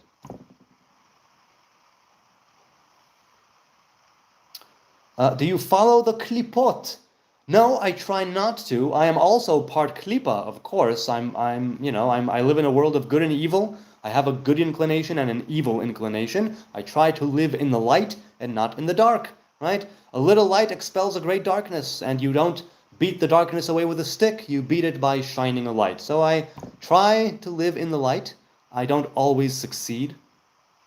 Luke, I am your father. That's Mr. Bigglesworth. Love the name, but that's not a proper quoting. The proper quote is, no, I am your father. Patrick says, would it be permissible for me to study the Tanya and Shulchan Aruch and Zohar? Permissible by whom? The Tanya is a book of Chabad, a lot of lore, but basically by the first Rebbe of Chabad. Shulchan Aruch is by Rabbi Yosef Karo, who was a Tzfat scholar who laid out the table of halacha.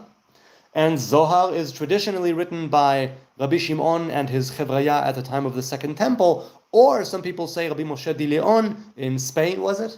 I think. In the, was it 12th century? I forget when, or 13th century? So is it permissible? Depends who you ask.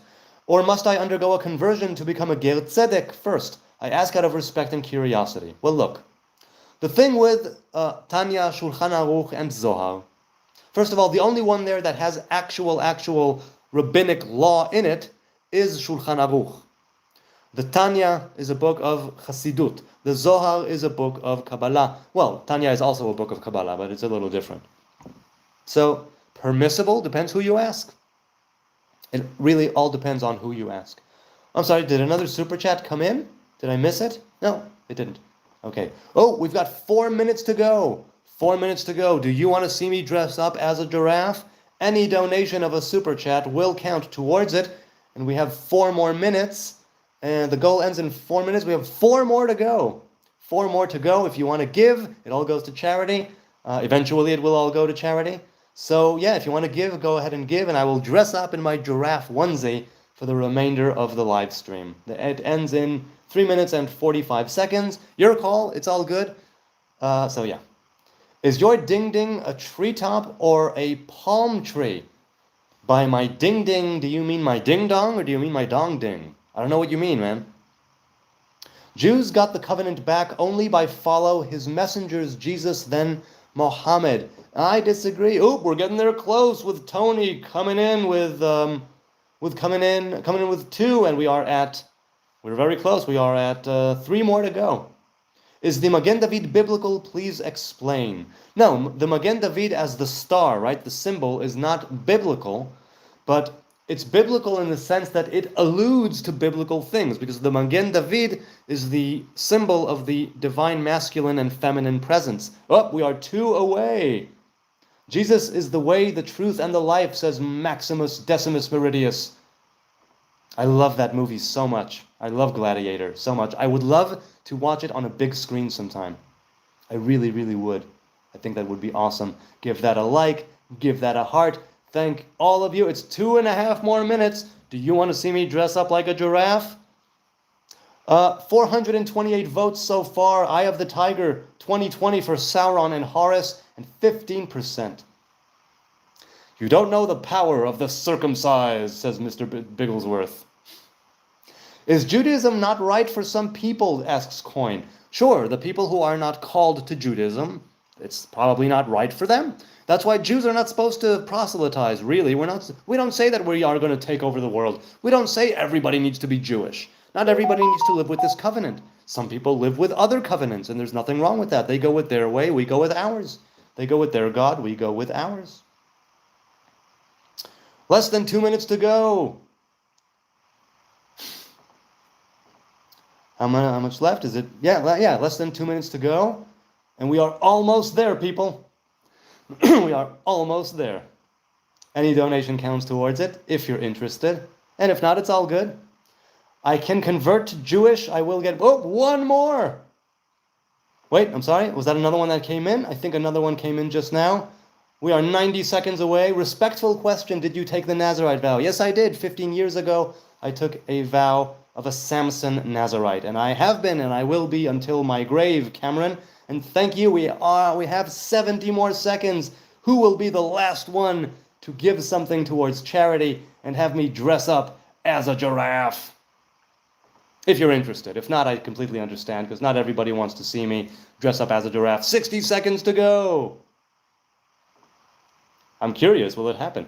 His hair is part of his religion. Yes, indeed. Diane? Yes, part of the Nazarite vow. That is correct. Charity, my ass. Okay, you know what? Kyrie, stick around. Stick around, and you'll see that I will. But okay. People are so dumb. Well, I haven't got paid yet, so I haven't given it yet. But when I do, I will. 30 more seconds to go. Will it happen? Will it not? I'm not interested in the group. Hey, James Bong is here. I love the cause. Do you believe many Jews are Erev Rav or even Amalek? No, I think Jews are Jews. I really don't know who Erev Rav is. 15 seconds to go. Hey, it happened. Hey, hooray. Who was it? With 10 seconds to go, or just under 10 seconds, it was Chess Ramon. All right, let's do this. Hang on a sec. I'll put on my giraffe onesie. It's Johnny the Jewish giraffe making a comeback here to the chat. Hang on a second.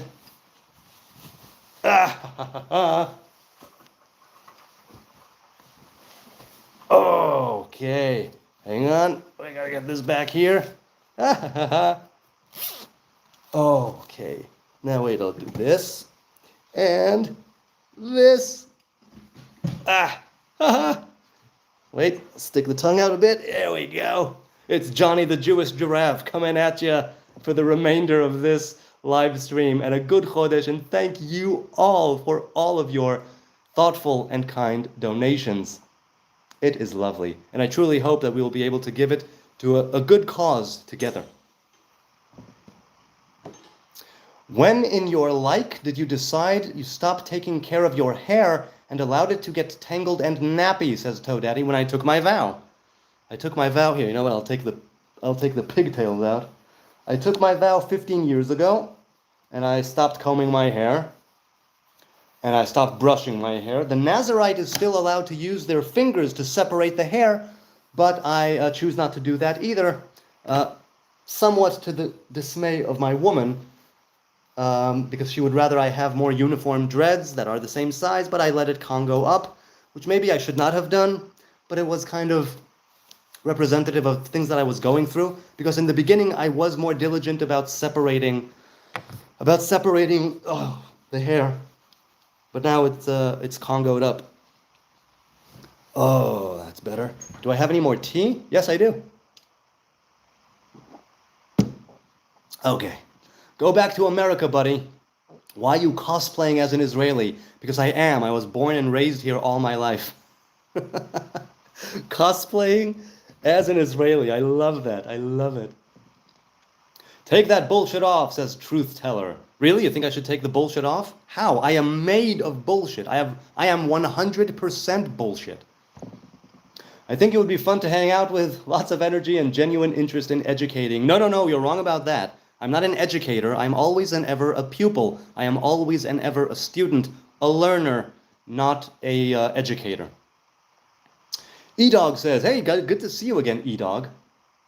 אתה מישראל? כן, אני מישראל, דן שאולסקי. דן שאולסקי, אכן, אני מישראל. ואתה? אני בירושלים. אנה מן אל-עודז.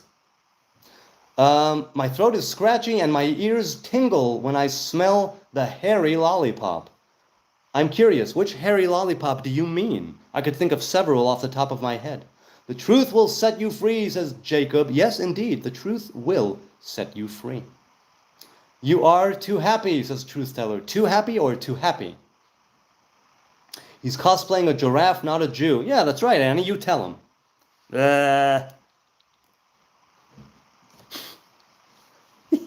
Wait, okay. Your hair is a visual representation of your obedience to a religion designed to control you. Okay, Flipper, feel free to say that.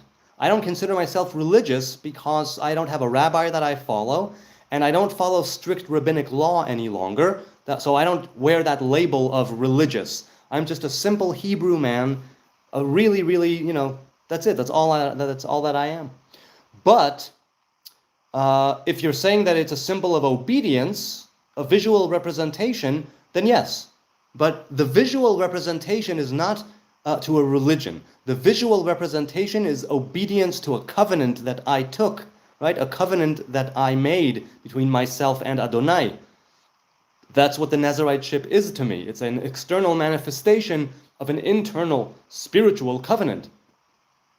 What is the point of this hairstyle? The point is to let it grow wild, and that it represents a crown of separation. That's what the Nazariteship is. That's what a Nazir or Nazira is. MS says, sorry about earlier, I am a big fan and I like and respect you. I asked the question about Horus in the polls. My Jewish friend said that Horus and Jesus have a very similar story. Really? Do they? Really? I don't think so. I've heard the myth of Horus and Osiris and Isis. Is that it? And I don't think that's... I don't see any similarities, but I might be mistaken. If you cut your hair, you go to hell. No, Jews don't believe in hell. We don't have a hell. But okay. If you say so. Can you wash your hair or not? It looks very dirty. Minecrafter City. No, I can wash it, and I do wash it regularly. It only looks dirty because it's all locked up in these Congo bongos. But it's not as dirty as it might appear. His money goes to killing people, says Sleep Division. Really? Show me the proof.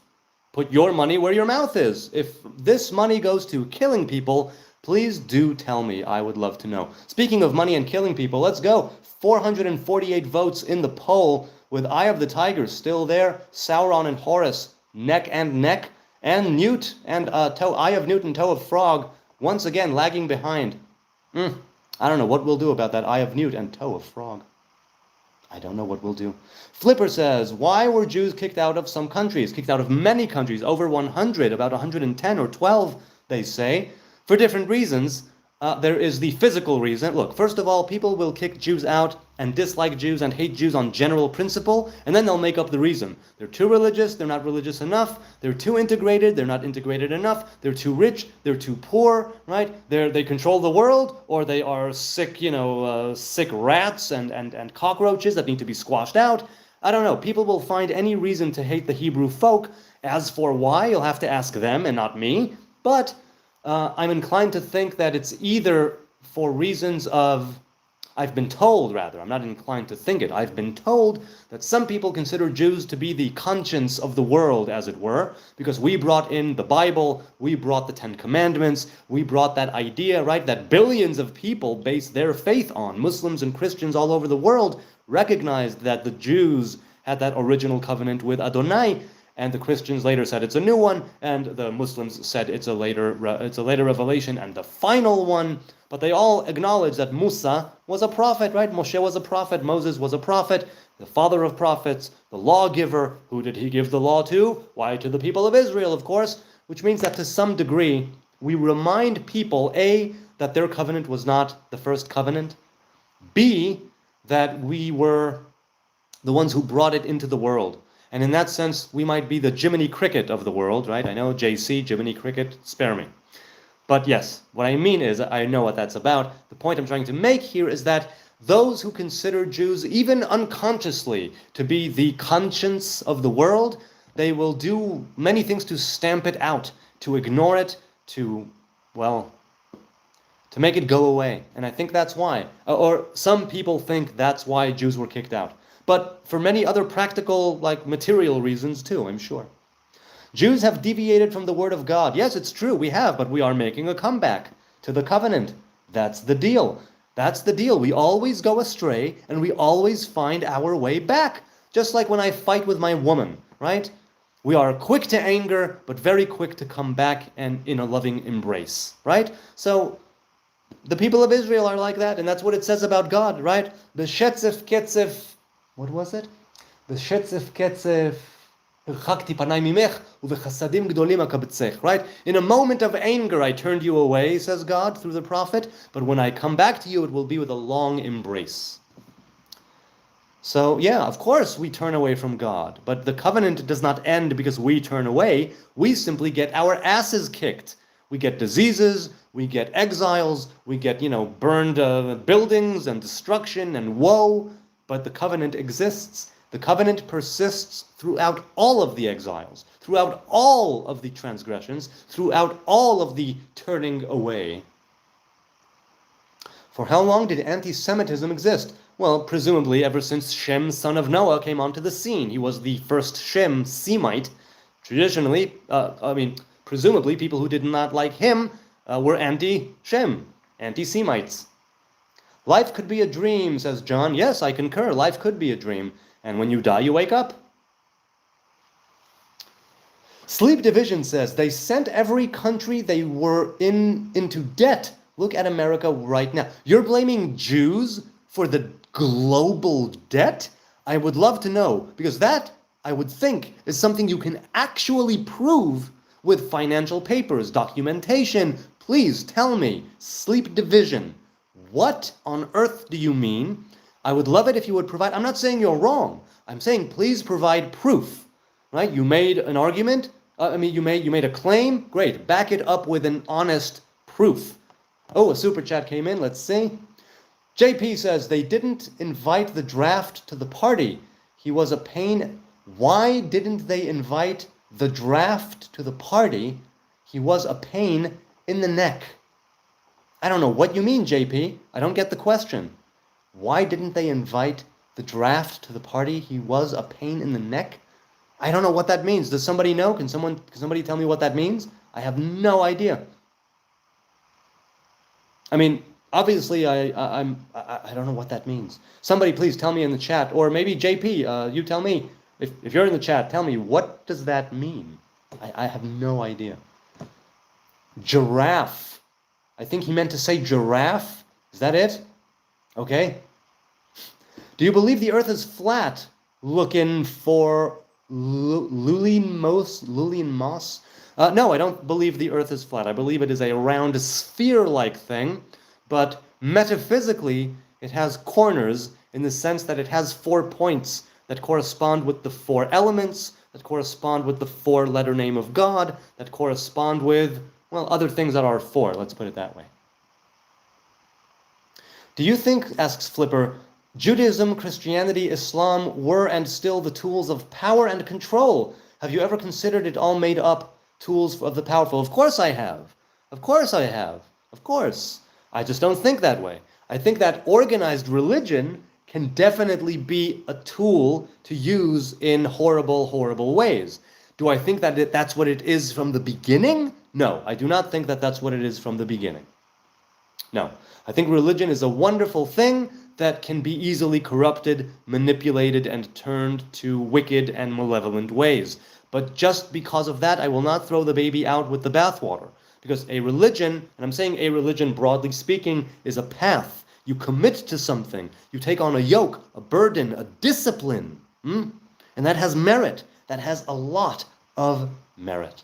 So while there are many things that go astray with organized religion, especially the man-made parts of organized religion, or maybe all of organized religion that is man-made, whatever you think, then yeah, I still think it has merit. That's what I think. And I might be wrong. I might be wrong. Dan asks, are you Ashkenazi, Sephardic, or something else like Mizrahi maybe? Well, traditionally I'm Ashkenazi, but we all come from Judea. We all come from the same place, right? We are all Jews of the kingdom of Judah. That's what we are. So I don't go for that Ashkenazi, Sfaradi, Temani, Marokkai, I just don't go for that. Why did you guys kill Jesus? Well, I did not kill Jesus, but I think that it was the Sanhedrin who gave him to the Romans. They did not kill him, right? He was crucified by the Romans. Crucifixion is not one of the 4 deaths that or methods of execution that the Beit Din, the court, the Sanhedrin, would employ. We had skila, srefa, hereg, v'chenek, which is stoning, burning, killing with a sword, and some type of strangling. That's what it's called. Or those are the names. It's not precisely what it sounds. It's not precisely that, but yes, those are the 4. So he did not die at our hands. It's true that according to the tradition of the Christians, the Sanhedrin did not find him guilty, but they gave him to the Romans, right? And the people, when they had the chance, again, according to the Christian story, when the people had the chance to free Jesus or the thief, Barabbas, what was his name? Something that sounds like Barabbas, they chose the other one and not Jesus. Right? When Pontius Pilate, right, came over there to tell them that he will set one of them free. So, yeah. RSC, tell us about the Da'at of the Kabbalah. Da'at, look, in the Kabbalah we have 10 Sfirot, 10 emanations, 10 and not 9, 10 and not 11. We do have a Sfirah that is there and not there called Da'at. Da'at is the higher form of the middle pillar called Tiferet. It's the higher form of the... It's the higher form, let's put it this way.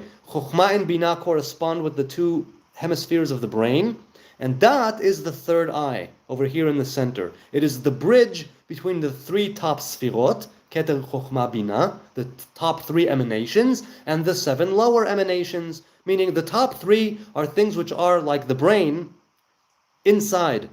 You can use it, but you don't precisely see it working. Right? You can perceive things with your imagination. You can have thoughts, but you don't actually know, like I'm looking at my fingers right now, but I cannot look in my brain. In that way, I can look at the rest of me, but I can't look at my face. I can't look at my brain. I can't look inside my skull. So in that way, Da'at is the connector, is the bridge. Because Da'at is known as the bridge between the higher and the lower Sfirot, Da'at is personified by Moses. Right? Avraham was Isha Chesed, and Yitzchak Gvura, Yaakov Tiferet, and Moshe was the higher form of Tiferet. Moses was the higher form of Tiferet, also known as Da'at. Da'at means knowledge. Knowledge, like to know someone in the biblical sense, means to make a connection. Right? Adam knew his wife, Eve. Lada'at, that's a sexual connection. And it's more than a sexual connection, it's more than a physical connection, it's a connection of the spiritual as well. Da'at is something where, let's put it this way. No, Not Zar, RSC. Tell me, is that enough? Do you want me to speak of it more? What is it that you think of Da'at and the Kabbalah?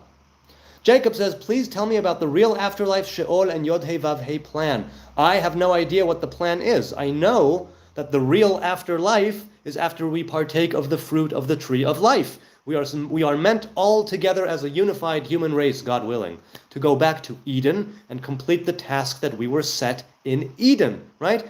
We were created traditionally on the 6th day, and right before the Shabbos was about to come in, we sinned, we missed the mark, we were cast out of Eden before the sun was able to set, meaning that the 7th day that was supposed to take place in Eden never took place, and the time between afternoon of the 6th day and sunset, right, hailing the coming of the 7th day, because the Hebrew day starts at night with sunset, the time between Friday afternoon and sunset has been stretched into history as we know it, right?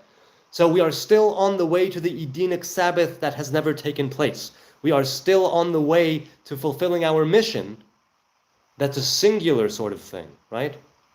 Which means that we have the tree of knowledge of good and evil, duality, and the tree of life, singularity. As for Sheol, Sheol is the underworld, right?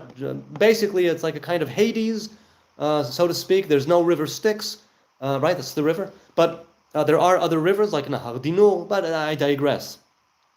Sheol is one of the halls of the Klipot, one of the halls of the other side, the left side, the dark side of the Force. As for Yod He Vav He's plan, I have no idea. There are many. We are not supposed to find out what the plan is. We are not supposed to calculate these dates of the coming of Messiah, or the starting of a war, or the end of days, or some resurrection, or... No, we are not supposed to be calculating any of that. We are supposed to be focusing on the here and now. That is the Hebrew way. Take care of the here and now, and the future will take care of itself by your doing, of its own accord. Phil N2K. Thanks, Phil N2K. Do you have any question? I am assuming not, because you just gave something without a question. But thank you. Deeply appreciated. What fun. What fun. And thank you guys so much. I've been on for almost 2 hours. Let's go back to the poll. Nearly 500 votes in, with the Eye of the Tiger still at 12. Oh, and Sauron overtaking Horus with 22 to 19%. And Eye of Newt and Eye of Newt and Toe of Frog way back. Way back there. You're just not loving Shakespeare tonight. Another super chat came in. Thank you for your answer. Please tell us about Keter.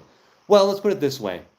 If Chokhmah and Binah are the two hemispheres, Keter is what is outside. If we say that the human body is the 10 Sfirot, and the highest point is over here, Keter would signify the aura, that which is outside of our physical being, meaning that we cannot perceive it physically.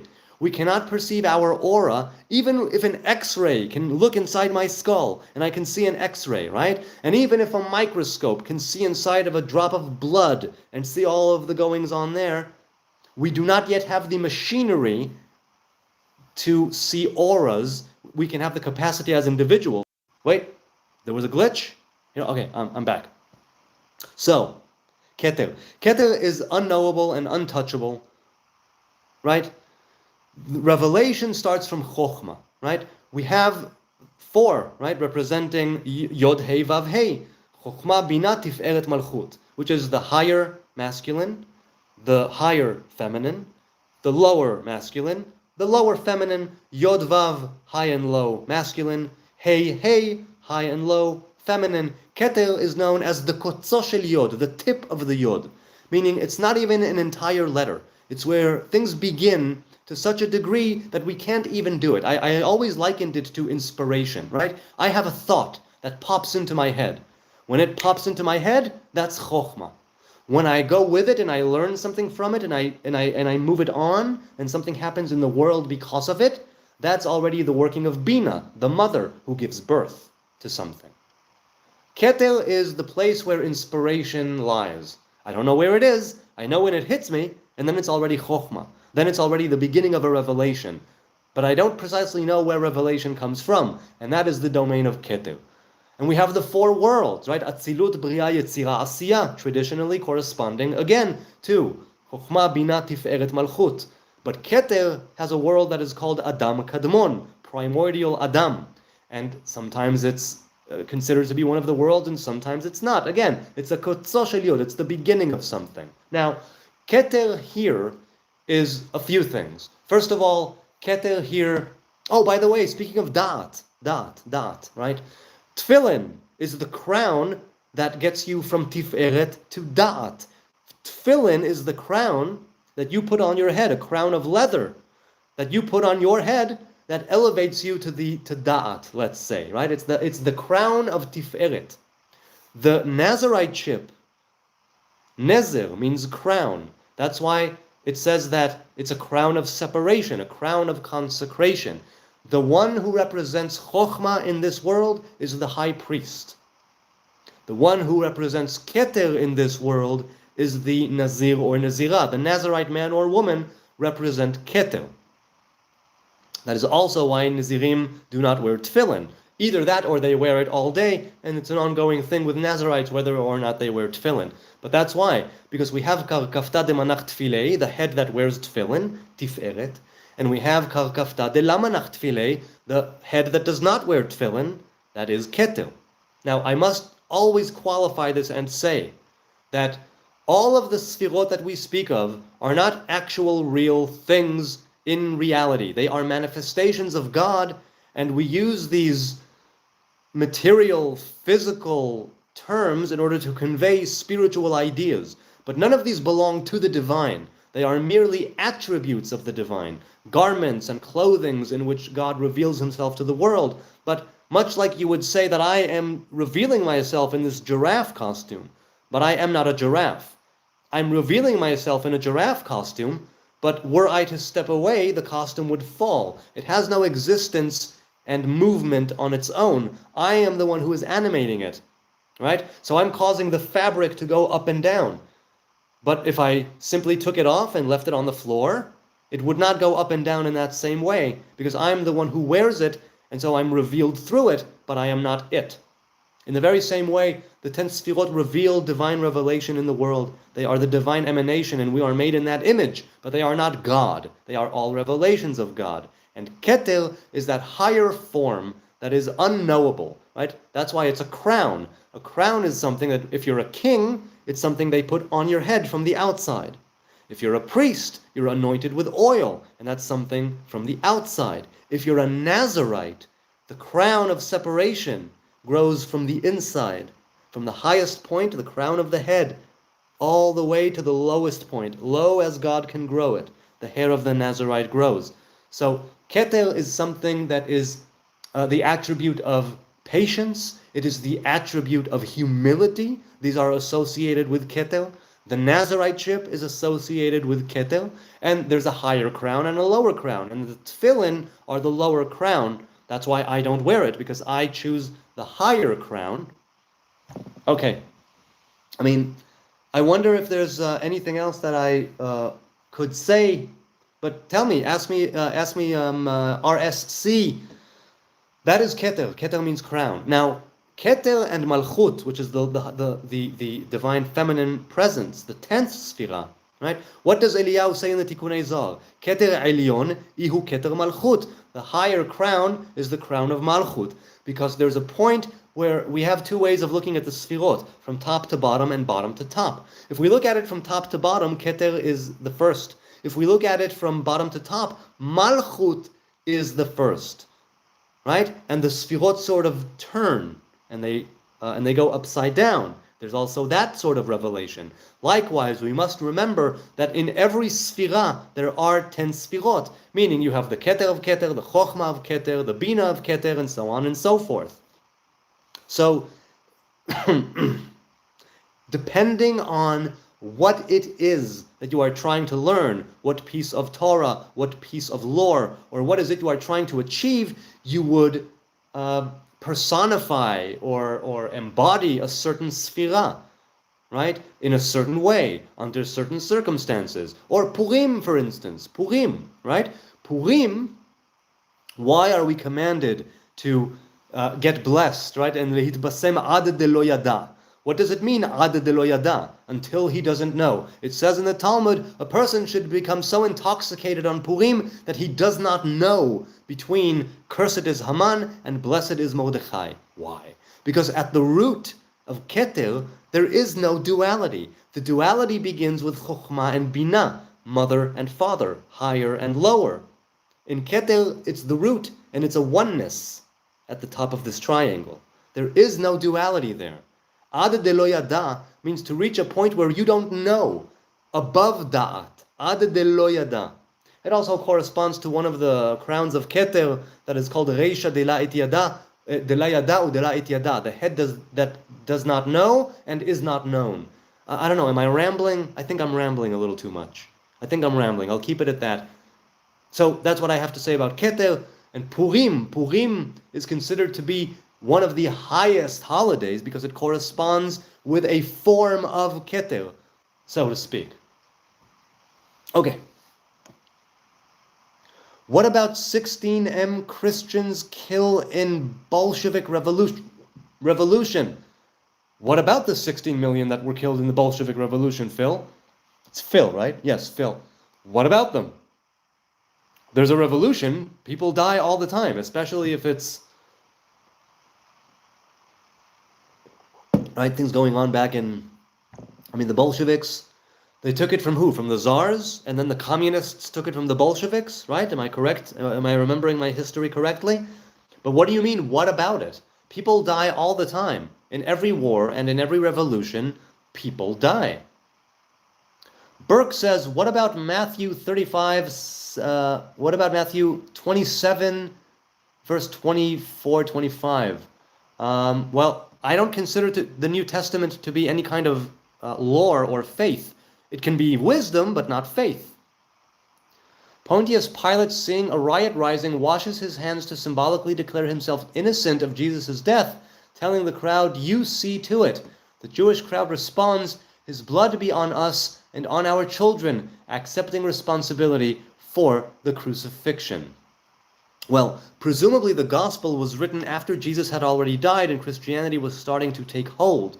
I think that there is a chance that they wanted to blame the Jews, but if the Jews truly wanted to kill him and execute him, they would have done it properly at the Sanhedrin with one of the 4 methods of execution traditionally carried out by the Sanhedrin, and he would have been tried, and he would have been found guilty, and he would have been gone through the due process of a proper Beit Din. That's the kosher way of doing it. So if you're saying the Jews did it this way with the Romans, that's not a kosher way to put anybody to death. So I don't know if I accept that, not as history, not as something I believe in, maybe not even as wisdom in this case, because it's one thing if you would say the Jews took him to the Sanhedrin found him guilty, and he was executed by one of the 4 methods of execution, skilas, rifa, hereg, v'chenek. Then I would say, you know what? Makes perfect sense. But he wasn't, and the Sanhedrin did not find him guilty. So I don't quite know what that's about. The Bolsheviks were mainly liberal, atheist, non-practicing leftist Jews. They have nothing to do with frum Jews. What about the many frum Jews that suffered because of leftist secular Jews? What about them? What about them? So, okay, what about the Bolsheviks? I'm not sure what to say. Untermenschen. Untermensch. SI. Untermensch means underman, right? Like the Ubermensch is the overman. Why spam? It's so annoying, says Days. Is it Daysand? I have a speck on my... Yes, Daysand. Why spam? Because people like to spam. What are you going to do? I like you. You answered my question that one time. Powerful Jewish people give you a bad name, and I'm sorry. Hey, not found. It's all good. I appreciate seeing your name here again. That's awesome. But, look, people give other people a bad rap all the time. I believe that if you hung out with me enough, you'll also see bad things about me. Now, that being said, I'm not trying to project any kind of persona here. Johnny the Jewish giraffe is indeed who I'm trying to be. You know what I'm saying, though. I'm trying to be as genuine, authentic, and real and true as I can be under the circumstances. The Messiah doesn't die or resurrect. I mean, he does die. Many Messiahs have died, and many Messiahs, let's say, will be resurrected with Tchiyat HaMetim after we partake of the fruit of the tree of life, but we do not follow dead kings, right? We follow living kings. That's what I say, Tenebris. You might disagree. Kosher way of death. Yes, there is a kosher way of death. Incidentally, that's where l'chaim comes from. Why do we say l'chaim? We say l'chaim because we would give the condemned man or woman a drink of wine, and it would be their drink before death. So before we drink, we say l'chaim, so this may not be to death, but to life. And now you know. Fuck your softball question, says Derp Derp. Okay. I hate you, sir, says Alex. Okay to that too. You're allowed to hate me. That's cool. That's your prerogative. By all means, hate me. I don't know what you have against giraffes, but okay. Oh, by the way, this one goes out to Trisha, Giraffe.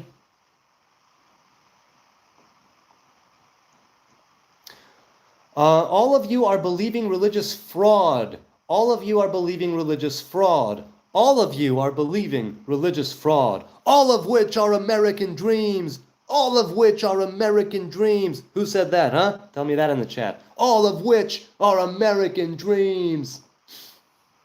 I sincerely appreciate your answers. I wish I had you as a rabbi. I am not a rabbi. I'm not a rabbi, not a teacher, not a sage, not a scholar. I am a student, I'm a pupil, I'm a learner. That's all I am. Can you give me a brief overview of Gematria and 666? So Gematria is the numerical value of the Hebrew letters. According to Rabbi Moshe Cordovero, whom I follow, his teachings, there are 12 ways. Now, he brings it down. It's not his original thing. He brings it down in his book, Pardes Rimonim. There are 12 ways in which you can derive numerical value from the Hebrew letters. And because of that, our sages in the Mishnah say, in the Oral Torah, that Gematrias are the dessert of wisdom, right? They're not the entree, they're not the main course. They are the dessert of wisdom, or the aperitif, the amuse-bouche of wisdom. They come before, they come after, but they are not a main teaching in and of themselves. If you have a piece of wisdom, you want to slide into it, do it with Gematria. You want to wrap it up in a nice little neat bow, do it with a Gematria. But traditionally, Gematria is the numerical value, and it can correspond to many deep, deep, deep ideas. For me, it is truly that dessert of wisdom, and not a wisdom in and of itself to be thought of as a standalone thing. But people make a big deal out of Gematria. And of course, I mentioned in this connection, Aleph Alif, the New York Nazarite here on YouTube, who is heavily into Gematria, and he makes some very interesting connections. Very, very interesting connections. He's a Kabbalist, though. I'm not a Kabbalist. As for 666, I don't know what that means. I know that 666 together, right? Gematria, if we take the 666, that's 18, and that's Chai. Chai means life, or Chayim, right? Life. But I don't know anything about 666. I know that according to the New Testament, it is the number of the beast, or the mark of the beast, or something like that. But I have no idea. I really, really don't. But I do appreciate your kind words of encouragement and your vote of confidence. People have told me I should have been a teacher. People have told me maybe I should have been a rabbi. But I'm always a student, always a learner. I'm not interested in teaching or educating. I don't think I know more than others. I don't think I'm higher or better. I'm truly, truly low. I am very much a worm of a man. But other people, here, tell me in the chat, tell RSC96 in the chat, what about 666? What's the deal with 666? Let's go back to the poll. 544 votes with the Eye of the Tiger still holding. And Sauron coming ahead a few percent with the Horus there. Show us your Jewish superpowers. All right, I've done it before. I'll do it again. Check me out. I'll show you superpowers. There you go. Superpowers. I find it ridiculous all these people blame all Jews because deeds of a few. There are far more good Jews than bad, says Patrick. Why not focus on the righteous ones? It displays ignorance. Maybe. Yeah. It's not how I roll, that's for sure. Where did circumcision come from? Well, presumably it came from Adam in Eden, who was born circumcised, according to, is it the Zohar or the Talmud? I think it was the Talmud. But the covenant of circumcision was the covenant that Avram, the Hebrew, took on himself. And we have been passing that on to the Hebrew men ever since. Derp says, why do the most persecuted people, Jews, get given the most powerful money-making institution in the world, banks, conflict in the narrative? No? Why would you give this to people you want to suppress? Interesting question. What do you think, people? I don't have an answer. Wow of Nazarite Martina's Cross. Hi, Martina's. How you doing? Do your rabbis have authority? Oops, wait, it just jumped. Now smell your hand. Smells pretty good. You know, I'm a fan of my BO, unless it's like mutant rampant BO, to quote Elaine Bennis in Seinfeld. But unless it's like really, really heavy, I'm a fan. If it's like a light BO, I do like it. I'm a fan of my own BO, that's for sure. But wait, something came in and then the chat jumped. What's the most profound concept you've learned? Well, look. Hitbodedut. The concept of Hitbodedut from Rabbi Nachman of Breslev. Because I've been practicing it ever since I was a boy, not knowing that that's actually a thing. Hitbodedut is the concept that is an old ancient, a new ancient path, said Rabbi Nachman. The idea is this. Talk to yourself. Talk to God like I'm talking to you right now. Go out in nature, or do it before you sleep. Do it every single day. Take 5 minutes or 10 minutes or 30 minutes or an hour or 5 hours and make the time to discuss matters with yourself. Talk to God. Sing to God. Play guitar to God. That's what I used to do. Go out to I still do sometimes. Go out to the forest or cover yourself with a blanket. Be brutally honest. It's like a long therapy session or a 5-minute therapy session. The most profound concept you've learned. A few things went through my head, but I will settle and decide to say hitbodedut, seclusion, pouring your heart out before God. Rabbi Nachman's book, The Outpouring of the Soul, deals with this. He says that hitbodedut is the highest and most noble or lofty virtue of them all. You don't need to carry out fasts. You don't need to limit yourself, prohibit yourself in all kinds of ways. You don't need to do this, that, or the other. You need hitbodedut. If you practice hitbodedut every single day, your life will raise itself up. You will be raising yourself up. And it's a wondrous and amazing ancient path that is also a new path. I've learned many profound concepts as a Hebrew man ever since I was in grade school or kindergarten, right? I grew up modern Orthodox in Jerusalem. Torah and commandments and this covenant, this ancient Hebrew covenant, have been part of my life ever since I was a baby. And literally, the covenant is in my flesh, right? Ever since I was a baby. And I've learned many things over the years, some of which I've actually been able to put into practice, which I'm very grateful, right? By the grace of the Most High God, I've been able to even carry out some things in this life. But the most profound concept I've learned, that I practiced, but only then later on learned that it's a thing, is seclusion, talking to God like he's a friend, or a lover, or a doctor, or a therapist, or a partner, or a business partner, or a stranger on the bus. Talk to God. Just keep talking. Keep the lines of communication open between you and yourself, and you and the Most High God. I think that is the most profound thing, because that leads you to humility, and that leads you to everything else. Humility is the key to all positive attributes.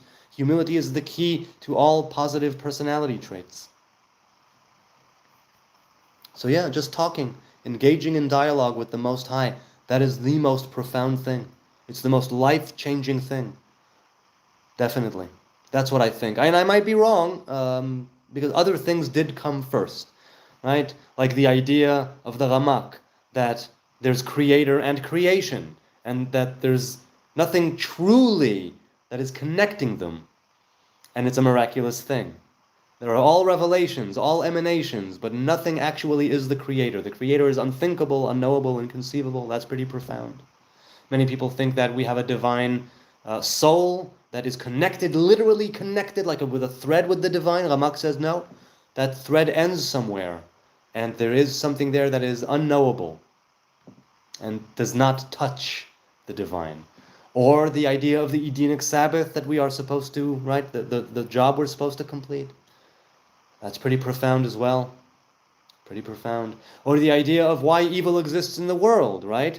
Which is the Ramak brings it in Pardes Rimonim. It's like when you eat something, there's no evil there really. You're eating the whole thing. If it was evil, you wouldn't eat it. You eat it because it is edible and you are eating it to strengthen and give yourself nourishment and sustenance. But then, when it goes down from here to here, when it goes lower, then it separates into the things that give your body strength and nourishment and sustenance, and the things that get pushed out in the form of urine and feces. And so you may ask, when the person was eating, were they eating urine and feces? No, they were eating something 100% good. But when things are digested and come down lower, they are separated. And in the very same way, the root of everything is goodness. The root of everything is good. But when it comes down here, it splits into good and evil. And evil exists in the world. Okay. What the fuck, Jew, says Truth Teller. What the fuck indeed. On that note, I think I'm going to say goodbye. Internet Essentials, you said talk to God as if he was your lover. Yes, as if he is your intimate partner. Because in many, many ways, there is a divine revelation of love that you can perceive. There's a divine revelation of love that if you build the right vessels, you will be able to draw it in and have it go through you, not fill up with it. Be an empty vessel so it will run through you, in through you and out to creation in a positive, loving feedback loop, right, from you to creation. So, yes, definitely, talk to God as if, look, if you have an intimate partner, you know that sometimes it's difficult, but sometimes it's very tender. Sometimes that person can drive you nuts, but it's your person, right? He or she are your person. And that's what I'm saying. This dude haven't harmed anyone. Look at him in a giraffe costume, says Bianca. Yes, Bianca. Yeah, Bianca. That's right. Do not throw your pearls before swine, says Hardland. Yes, I am the swine, that's for sure. I definitely am the swine. I agree with Bota, the real world is not good or evil, but excellent, says Bazazao. Yes? The real world is a singularity, it's not a duality. Kyrie says, ask God to give you some real humility. If you had humility, you wouldn't hold such vile, brainwashed opinions. What can we expect from Israelis? No one does propaganda like y'all. Really? I can think of a few who do. Also, what are the brainwashed, vile opinions that I hold? Please be more specific. Patrick says, is Rabbi Nachman of Breslev the greatest tzaddik? I mean, to a lot of people, definitely. And forgive my ignorance, but how many books has the Breslev rabbi written? He has written none. His pupil and Talmid Muvhak, Rabbi Natan of Nemirov, he's the one who wrote it down. Rabbi Nachman did not write anything down. He told it to his pupil and he wrote it down. How many?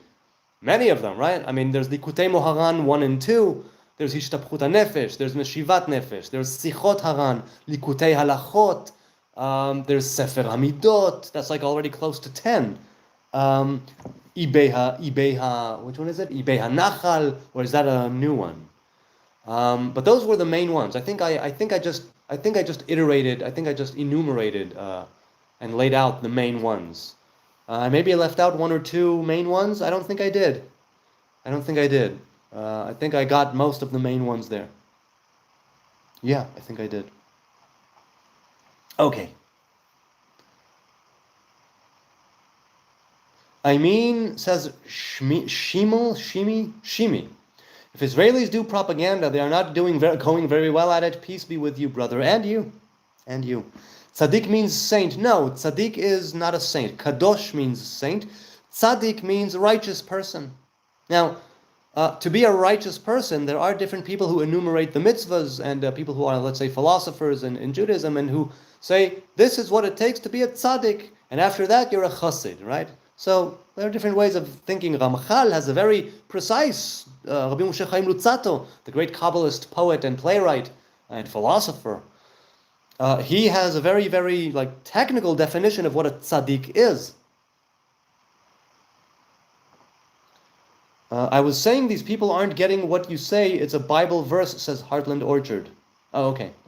I know it's a Bible verse, but it's a Christian, it's a New Testament Bible verse. That's why I am the swine, because a week ago when I had that post about people trying to convert me, Muslims and Christians trying to convert me online, and sorry, that's not going to happen, but they keep on trying. So a few people in the comments there said, do not cast your pearls before swine, as if to say that I'm the swine, to which I agreed, yes, I'm a kosher chazir, right? I'm a Jewish swine. I definitely am a Jewish swine. Righteous, yes, can a tzaddik perform miracles? So, it depends on what you consider to be a miracle. There's being a tzaddik and there's being a Baal Shem or a Baal Mofet. Those are not necessarily the same thing. But a tzaddik who's a righteous man can also be righteous and not control or manipulate the laws of nature and the different demonic and angelic entities. None of that. None of that. Or you can have somebody who may not be considered technically righteous by some people, but who can do those things. So, I mean, miracles that has to do with Kabbalah Ma'asit, and I stay away from Kabbalah Ma'asit. I stay away from the practical Kabbalah. It affects my day-to-day life always, but I don't practice the practical Kabbalah in the sense of Kabbalah Ma'asit. All right, it's been over 2 hours, and I am hungry, and I am tired. It's 12:35 a.m. It's after midnight.